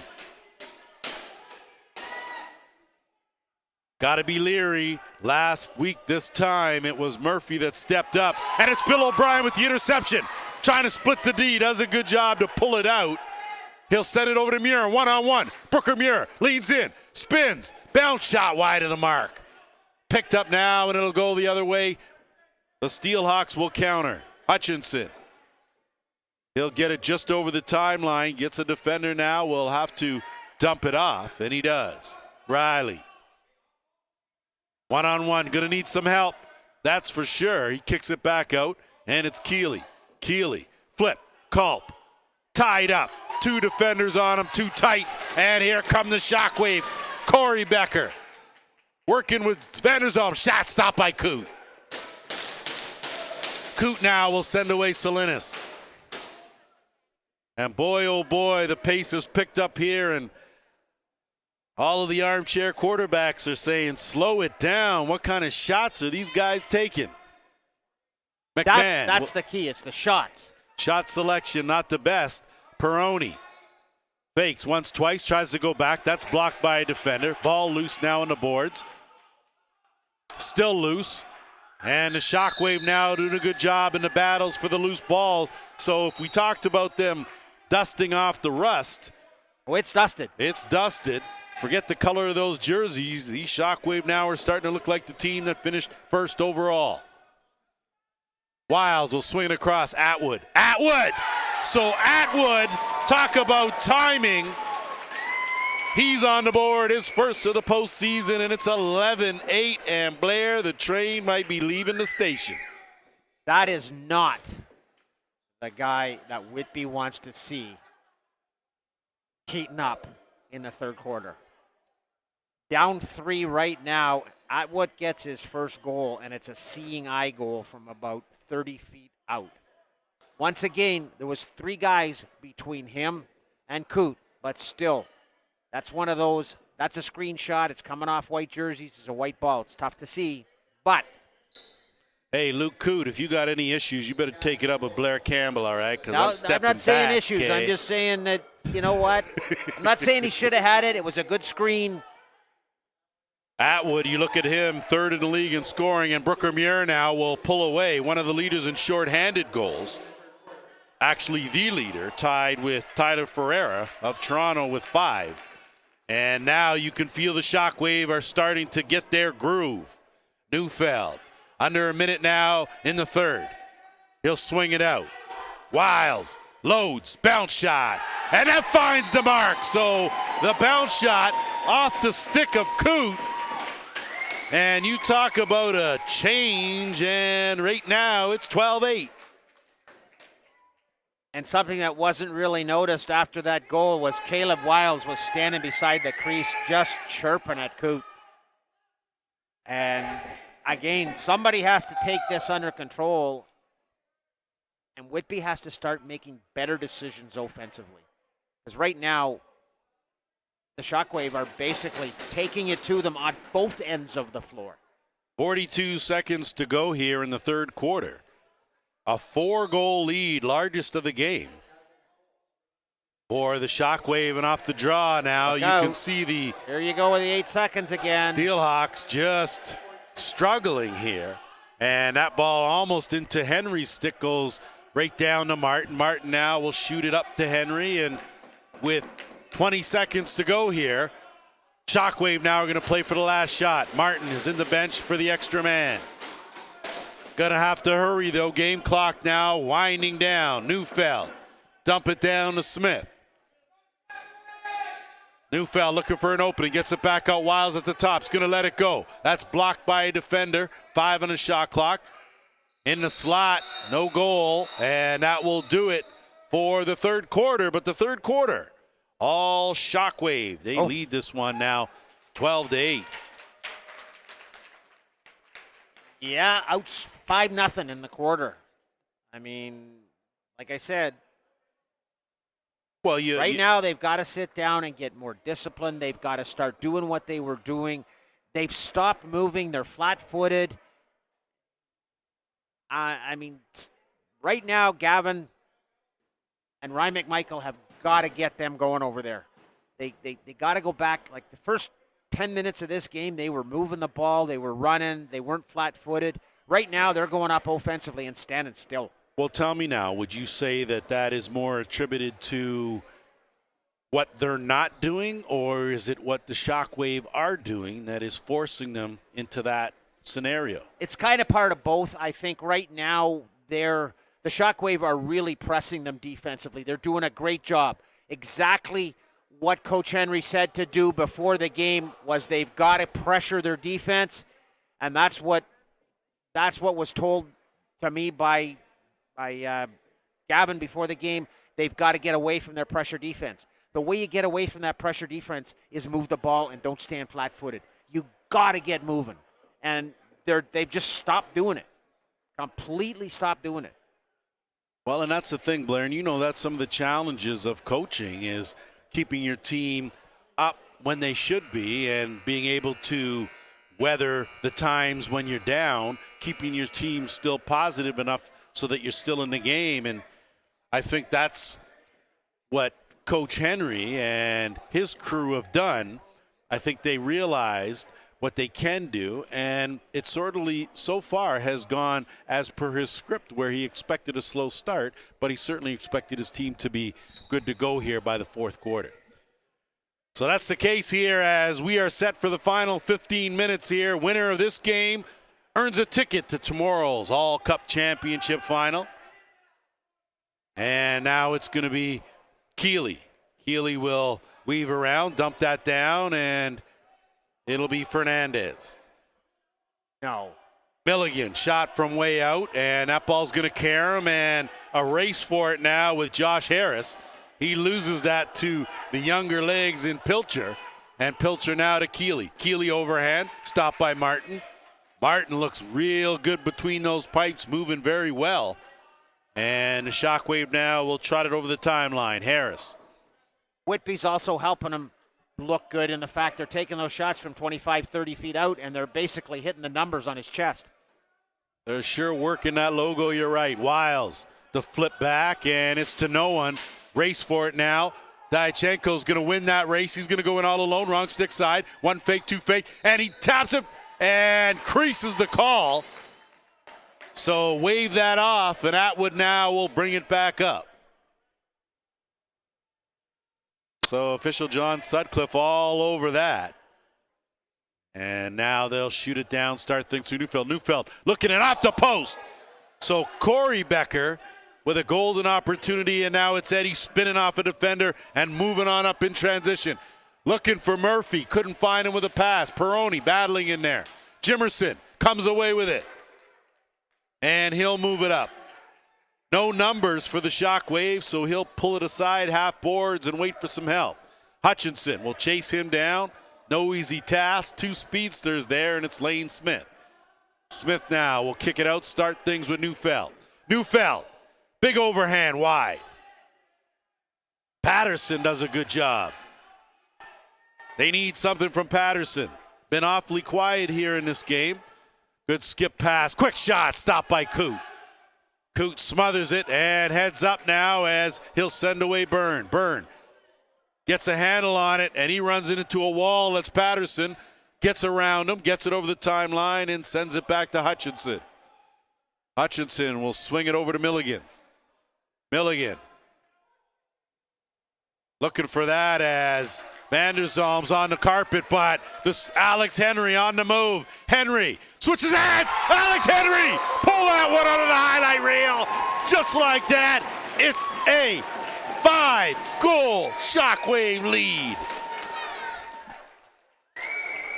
I was watching the other end of the floor because Patterson was on the floor, and I think he got in a situation where he was hit from behind on a pick, and he was coming off the floor after the goal and just put both his hands out at the bench and said, "There you go, boys." Well, I tell you, Alex Henry's second of the game, man, oh man, that got the crowd up. Certainly got me up for sure as you talk about creativity. Last week it was a J.P. Keeley taking a carom one-handed and putting the quick stick through his legs and burying one. This one was a sweetie as well. So the highlights continue here in the Arena Lacrosse League as we are rolling through here with semifinal number 1. Ward looking over, quick stick, and wide of the mark. Coot got a piece of that to stop it from going in, and Hutchinson now will try to work it up over the timeline, gets it into Gulch Salinas. Salinas now with numbers. Steelhawks need something, anything. Keeley up, down, tried to go, stopped by Martin. Looking for that back door. Good job. Atwood scoops it one hand. Atwood buries it off the post it in. So momentum clearly on the side of the Shockwave as they've taken complete control of this game. That's an understatement right now. Right now, Whitby can do nothing right. And Shockwave are sitting down. They got the fast break going. They got their defense helping each other out. Offensively, they're moving the ball like crazy. And like I said, here we go again with a goaltender change. Yeah, I think that's going to be the case as looks like Luke Coot is going to.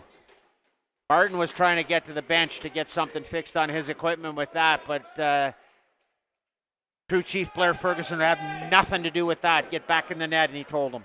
So in will step the Milton native Bailey Brown as Brown comes in with a 12.93 goals against average. And in box lacrosse, that's not too shabby. Single digits is outstanding, but awfully hard to achieve as now you can just see the step here in Get this it over. Shockwave step. Whoa, that was close. And just beating the shot clock. And it'll be Pilcher now. Will swing it across, retreat to the bench. Steelhawks need something. They've been stuck on 8 for, well, it seems like an eternity. It's only been a quarter and a bit. And it's Milligan. Tried to get it back behind the net to Murphy, and Murphy's been awfully quiet here. Well, that just shows you how bad it's gone for them right now because they had him wide open on the crease, tried to. Everything's going right for the Shockwave right now. And everything. You can bet in the first quarter they would have certainly found him and something would have materialized. But a big third quarter has shut them down, and now the Shockwave are running on all cylinders. Lane Smith jumping up. Stopped by Bailey Brown. So Brown now in a tough situation where you've got to come in, a red-hot team, and you're just getting your first stretch in here in this game. Hutchinson gets a screen from Keeley. He'll curl out. And now Keeley working one-on-one with Henry. Kicks it out. Riley can't field that pass. Him and Holtby will battle for it. Riley will square and make some room now, and that's going to be a violation, but it's Vanderzalm that comes away with it. Saul Vanderzalm, one of those guys, does a lot of the little things, and you can say that about a couple of players on the Shockwave team. Wide open. Patterson tried to go far side. Wide of the mark. Ball loose now in the corner. Wiles battling for it. Diachenko had it. He lost it. Neufeld there trying to pick that up. Knocked back into the corner. Upshaw and Wiles. Wiles trying to wiggle his way out of it. Possession's going to go to the Shockwave. That's going to take us to our officials' timeout. I don't know how many different ways we can say this, but right now, I guess the best way is the Shockwave can do nothing wrong and the Steelhawks can do nothing right. Well, Blair, similar to the basketball analogy, with basketball being a game of runs, you've got box lacrosse being the exact same thing here. Yeah. And whenever you can shut out a team for an entire 15 minutes, that goes a long way to helping with your momentum and sort of righting whatever wrongs you might have done up to that point. And I would say that's your high ebb, and there's no flow. It's a full, all-out ebb right now. Well, the flow is certainly, if you look at the black and gold, they seem to be looking like the team that was so impressive throughout the 14-week regular season schedule. Just want to remind our viewers one more time about what's coming up here on championship weekend. Of course, our second semifinal. We'll see the Oshawa Outlaws taking on the Paris River Wolves. That's a number 3-4 matchup if you're looking at the seedings. And then tomorrow's Championship Sunday. And boy, it'll be a good one. Women's final will feature the Shockwave and the River Wolves. And the men's final yet to be determined. But I'll tell you right now, if you ask Kyle Pedwell, he wants to punch his ticket to tomorrow's final, his second of the game, and it's 15-8. He just flat out outran the defender. Right by him. And I don't know what we can do. Right now, Whitby's back to where they've got something that can't be stopped. They can't stop anything right now. Well, you know what, Blair? In different sports, I think we've seen it all the time. You get one team goes into a bit of a lull, and another team can sort of start to steamroll, and there isn't anything the other team can do about it. And right now, momentum-wise, when you've been outscored 7-0, that's a pretty hefty deficit to come through, and that ball gets moved down. Steelhawks give and go. Keeley tries to switch hands, go down, stopped by Martin, picks up his rebound. He'll try again. So J.P. Keeley, I won't say stops the bleeding, but a Band-Aid situation for sure. His fourth of the game. So he's doing everything he can, and the lead trimmed now to 15-9. There's lots of time left here. There's no question about this. But right there, he was lucky to get the ball back. Why is he trying the fancy shot instead of just putting the ball, like you're trying to cross hand, go one hand, swing around, take your shot. You're in that zone. Byrne off the draw. He takes it strong. Too much bounce on the bounce shot. That will go off the netting, and possession the other way to the Shockwave. Becker now, wrong stick side. He'll lean in. Salinas with a stick check. A good flip, and it'll be Ward. Ward gets ahead of steam going, looking, and he jumps it out to the middle, sends it there to Becker. The other Becker. Becker on the carpet, flips it back, and looks like it was tipped. And no, it was not, so it'll be a violation. Possession to the Steelhawks.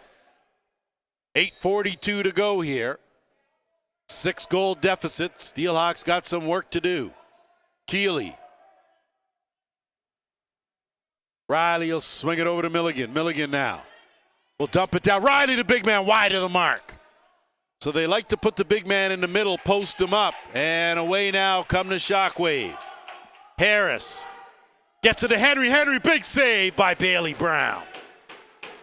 So Bailey Brown doing all he can to try and keep his team in it, and it's Chad Culp.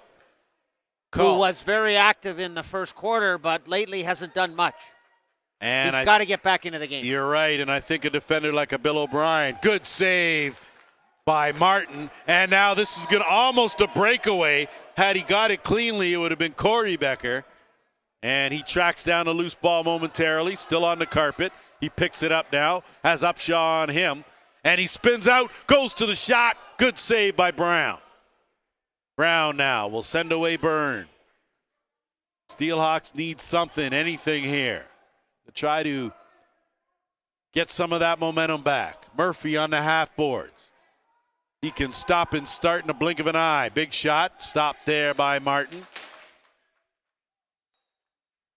But again, 35, 40 feet out. You're not going to score from out there. Not the way this game's going. O'Brien will send it over Neufeld, and sent it over looking there for Pedwell. Pedwell wasn't looking. And now O'Brien extending the D, forces the turnover, and the Shockwave now will come back, get it over the line. And yeah, there's 6 guys on the floor. There's no question about that one. hard to argue that when you take a look on the floor. And there's 4 in the offense and 2 in the defensive zone. Pretty sure that adds up to 6. My math was never that great, but don't even get me started about my math, but I know that's too many men, that's for sure. And that's not counting a goalie either. No, you're that's right. pretty good. You're not that bad at all at math, Blair. So 2 for 3 on the power play are the Steelhawks. Doesn't that equal 11? You know what, Blair? Yeah, it does.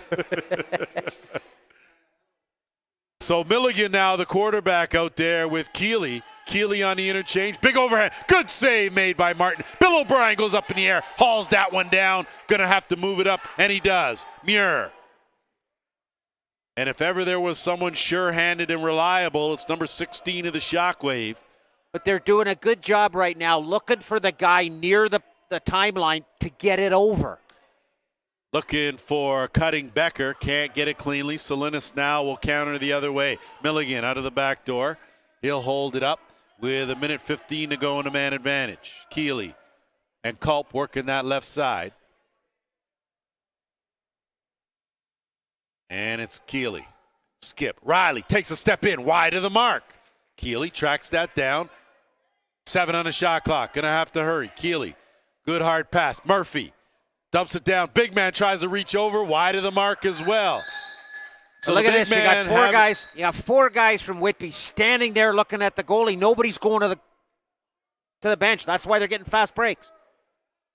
Riley struggling to find his accuracy here in this game as we creep in under 5, just at 5.5. Good flip. Neufeld! So Brooker Muir, the flip to Neufeld, and Neufeld threads the needle, and it's 16-9. Yeah, but Muir made this goal. There's no question about that. He dangled that one hand out there as well as he can and just made 2 defenders commit to him. Like you said, one of the best shorthanded players going. That's what team players do, and not quite sure what the call's going to be here. So Chad Culp with apparently too much to say as he continues to jaw. Not the first time this scenario has popped up. It's got a slash penalty. And now that's going to give the Shockwave, after 35 seconds, Shockwave will go on the power play, leading 16-9 here with 5:35 to go. So you're certainly not helping your team if you're trying to make a comeback. And Byrne now will continue to battle with Gatt. This time it's Gatt that comes away with it, gets knocked to the carpet, scooped up though, and moved up by the Shockwave. Nedelko. Kick it back out, Neufeld. So I have to say Neufeld looked a little rusty in the first 2 quarters. He not quite sure if it was an energy drink or what. As Lane Smith spins off foot, goes to the underhand, Lane Smith. No chance for Bailey Brown. And I'm not sure it's a lot of time left, but that could be all she wrote, Blair, as far as the Steelhawks go. Well, the unfortunate part is they're still going to end up with a power play because there's still 10 seconds left in the 4-on-4 situation. And this is just, once again, Whitby is flat-footed. They're standing still. He just flat out beat him off the boards. So Neufeld has found the jump to his step. Lane Smith has been outstanding. Pinpoint accuracy throughout. And the Shockwave shot selection has been what's been most impressive, as they've been very disciplined as to where they're taking these shots from, as opposed to Whitby that has been a little more open. Hutchinson, 2 fakes, tries to switch side. Good save made by Martin. Why? You had the whole far side of the net open. Why try and bring it back on him? Why ask why, Blair? I don't know. But the Shockwave now are going to work the clock here. The clock's certainly on their side, trying to punch their ticket to tomorrow's final. The number 1 seed. Lost just 1 game this season, that to the Six Nations Snipers, as those two met 3 times, and each game was a 1-goal affair. Good job of leaving it, and that will take us to our final officials timeout of this game. And Blair, we're going to switch gears just a little bit, and we see this game, of course, going on here, 17-9 for the Shockwave, and I want to get your thoughts a little bit about Game 2 coming up, and what do you think you can expect to see, or what our viewers can expect to see, the Outlaws and the Riverwolves? Well, I'll tell you, Paris played a great game last weekend. A great game. And you know what? I think the second game is going to be a lot closer than people think it's going to be, because you got 2 good goaltenders in there, and you've got scoring on both sides. You got good coaching on both sides, and both teams like to run. And if they play that style, then you know what? It all depends on what one little guy happens to do, that whether he puts the ball in it or not, like his old man used to. I agree. I think that. Well, let's be sure. Let's be sure that Johnny's a great player. Johnny can run the pick and roll. He can use the straight one-on-one, and if he's on his game, they're going to be tough to beat. Well, There's no question. You can bet the Riverwolves will key on him. We'll have more of that when we get set to go with semifinal number 2 right now. The number 1 team, the Shockwave, trying to have a date for tomorrow's final. And it'll be Murphy. Does a good job to haul that one down. Good first step, blows by one defender. Good stick check, though. Murphy doesn't have a stick, so he's going to try his best. Gets it to Martin, and Martin will send the outlet away, and the Shockwave get it over the timeline with Jimerson. So definitely in no hurry here are the Shockwave, as they're well aware that the clock is ticking on the Steelhawks season. Neufeld, Atwood. Atwood has been very disciplined here in this game, and when a guy with that kind of talent does that, he certainly gives his team a lift. Not easy to do, as Diachenko will bring it over the timeline. Looking for Culp, airmailed that well over Culp's head. Muir now will scoop that up and get it over the timeline. 3-on-1, Muir gets it over Atwood. Atwood now will pull it out, dump it, Muir. Boy, he had all day to wind up, got the rebound. Culp chased him down. And now here come the Steelhawks and Adam Perrone. Perrone looking for Murphy, couldn't catch that cleanly. Murphy tracks it down, goes to the dive. Big save, no, snuck it through. Look out. So Bill O'Brien and Adam Perrone, and I'm not sure if that's twice he's hit him with the stick in the head. Well, in Perrone's defense, I'm not quite sure that Bill O'Brien's a guy you need to take on empty-handed. So I don't know if that was intentional or not, but definitely not the guy you want to tangle with. That Bill O'Brien, tough customer, and you see Culp and Muir. Culp has been jawing at Muir this entire quarter, jawing at the St. Catharines bench the entire game. Right now, if Muir's smart, he'll walk away. So Adam Perrone's going to head to the locker room. I would say should probably do the same for O'Brien as well. Well, I'm pretty sure he's going to the locker room for swinging his stick at his head.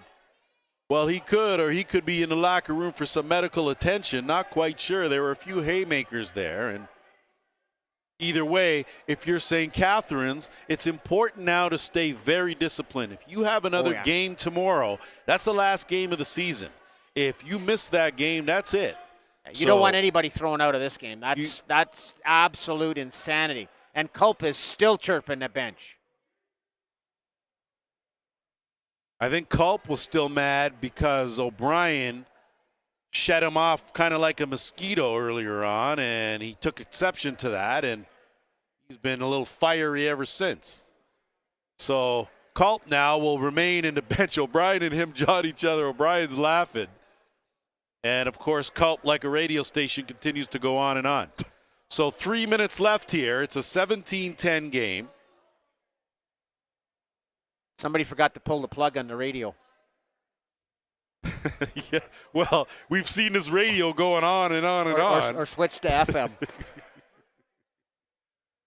So they do give Murphy. Oh yeah, they called the goal. That's for sure. It was a very good goal by Murphy, and that's his third of the game. So he's been doing the job, and you look back, and I believe there was a time in the first half when J.P. Keeley had 7 points for his team. They had 7, and he had 7 points. And you look now, that was, I don't think he's picked one up since. way back in the first quarter. And you take a look now, and they've added a whopping 3 goals since then. So the faucet has run a tad bit dry for the offense of the Steelhawks. And where do you pull these analogies out of? I'm just trying, Blair. I tell you. Yeah, I know you're very trying. I'm just listen, very drying too. Very drying If that too. wasn't the first time I'd ever heard that, I'd be offended. But that's definitely not. That's definitely hard to do. I try to save all hard the to things offend you. to say behind your back. When we get on air, I just want to be nice to you, right? So. At least I'm honest. Either way, I say. Oh, listen, you are very honestly honest, and pain in what? we're still deciding whether or not that's a good thing, a questionable thing, or what. But so our crew of Blair Ferguson, John Sutcliffe, and Kyle Coulter are still sorting this out, and be interesting to see what the end result will be.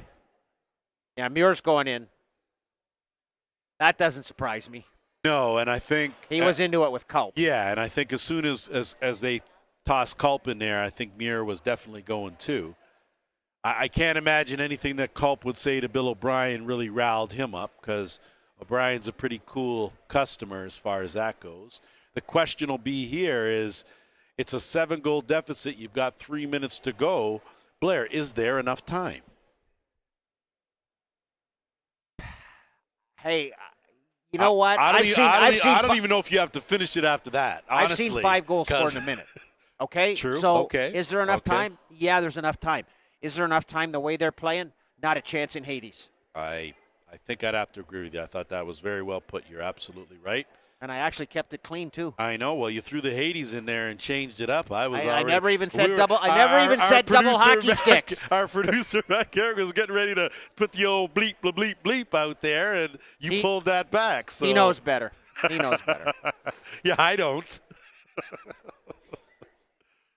Hard to soar with eagles when you're flying with turkeys. You keep using that, and I'm telling you, stay off Paul St. John's back. He has a hard enough time with the league and everything else. Hang on. I'm not bringing pressure, Paul into this. I'm talking playing about later, and come on, the guy who won't let anybody get a word in edgewise is who I'm talking about. That's the beauty of sitting in the PXP spot, okay? You get the last word. That's exactly the way it goes. Not a problem. You want the last word? You're not bailing out quite that quick. Oh. I know you weren't feeling well, so we certainly appreciate you making the trip here and fortunately, bringing your insight. I haven't had to run yet. Believe me. Oh. I don't know at this stage of the game where exactly you're running to, my man, because I leave my running to my kids and now run my mouth. That's about it, so that's the difference.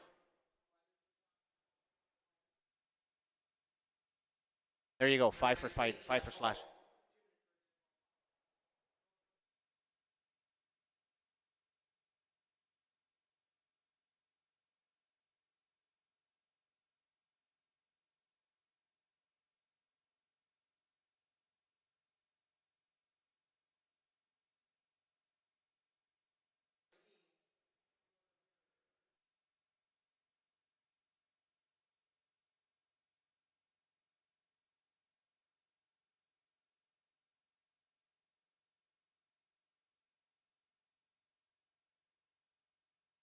So we'll just put that in a nutshell for you. The two combatants, Peroni is gone. O'Brien's in the box. Anyone else for the dead ball fouls? That's your whack and slash, of course. And that's what Culp and Muir are in there for. And another slashing minor as well. So right now we're looking at a 4-on-4 situation here. So lots of room on that carpet. And you can bet certainly no rush here for the Shockwave, as they'll be very deliberate. DeMont now has Salinas on him. Well, with a 7-goal lead right now, you got 2.5 minutes to go. There's certain guys, if I'm Mr. Henry, I'm not putting them back on the floor. Well, you got Wiles out there with Neufeld. Neufeld on the screen and roll goes down, up, and Bailey Brown right there to close that door. And Salinas now is going to have to hurry. Not quite sure if you've got time to trot it over the timeline, as you've got to attack right here, right now, down 7. Riley to Keeley. Keeley now. So a power play chance now for the Steelhawks. Milligan, no look. Good pass, and finally Riley with the quick stick finish. So Dylan Riley on the board with his first of the postseason. You know, I hate it when I'm right. But what did I say about ball movement? And that's exactly how that goal was made. That ball was not in anybody's stick for any longer than a second and a half. And what did it do? Turn the defense around, had the goalie going side to side. Wide open net for him to put it in on the feed from McMahon. Absolutely, and a beauty pass right in the pocket there of Riley, and he finally finished one. And it's a 6-goal deficit now as we're under 2 minutes to go. Steelhawks have to have a sense of urgency here. Murphy shot, tried to catch Martin napping. Martin now with a good save, and he'll send the outlet to Henry. Henry, empty net, misses it wide. He'll track down the rebound. Henry will try to park it. Beats Bailey Brown. So Alex Henry wins that race. And it's an 18-11 lead for the Shockwave. Turn out the lights. Party's over. I hate to say it. Well, I don't know. The chunky lady may have something to say. She's certainly warming up, that's for sure. She's gone far beyond clearing her throat. Let me put it that way. Well, you look at the scoring, the way it's balanced with this Shockwave team, and you've got their leading scorer in Atwood. He's only got 2 goals. You throw in a couple from Ward, couple from Neufeld, 4 from Smith, 3 from Alex Henry, and Patterson and Kyle Pedwell chipping in, and it's such a balanced attack. Yeah, where do you look? Who do you cover? Who do you key on? And Steelhawks now still showing some fight. That one's picked off, and that's going to be Jimerson. We'll see what Jimerson does, as 18-11, Jimerson will seal the deal. So Johnny Jimerson into the empty net. Hard not to, Blair. He certainly could have curled out and not parked that, but you know what? When a team at the other end is showing some fight, sometimes you just got to take that foot and make sure that they're down. Well, I can remember a game a few years ago that was a walk-away like this, and there's a guy behind the bench on Whitby that got a little bit upset for a guy doing exactly that with the goalie pulled and up by about 5 goals. You know what? It's not a necessity that he had to do it. Should he have? Yeah, I agree. But take it till the very last second to do it. Well, I thought he did, and really, if they're still trying to score, then how do you say you're not going to, right? In that opportunity. I agree. Now it's a different scenario. As you see Lane Smith, he's just going to pull it out and let the shot clock wind down, and more than likely roll it in the corner. He's got Pilcher on him, takes that shot, and possession will be here for the final time. They can eat it right now. And that's Game's exactly over. what they'll do. So the St. Catharines Shockwave dust off the rust after a bye week in the quarterfinal, and they will earn the first spot to the 3rd Arena Lacrosse League Championship Cup. And they, of course, will take on the winner of our next game between the Oshawa Outlaws and the Paris River Wolves. And congratulations to Ron Henry Roger Chrysler, Clancy Ames, and the coaching staff for the Shockwave. And, of course, Gavin Prout, Brad MacArthur, and Ryan McMichael on an outstanding season for the Steelhawks. There will be a new champion crowned, Blair. And before we sign off for this game, your final thoughts on what we saw here, 60 minutes of outstanding lacrosse. Well, I think it was a tale of two halves. It really was. And I think you got to give the coaching staff from Whitby their dues. I mean, from what I saw when I first did that game with you earlier in the year, they came a long way. And they've played some pretty good lacrosse. But Ron Henry's got this team playing some pretty good lacrosse right now, and they're going to be awful tough to beat.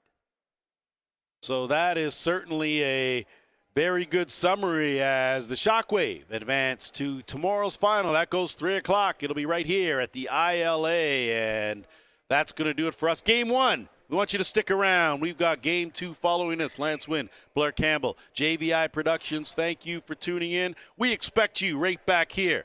Same time, same channel for Game 2. And we about to take off. Let's see. ALL playoffs. And we about to take off. Let's see. ALL playoffs. And we about to take off. Let's see. ALL playoffs. And we about to Big take save off. by Coop. The Arena Lacrosse League playoffs on the JVI Sports Network.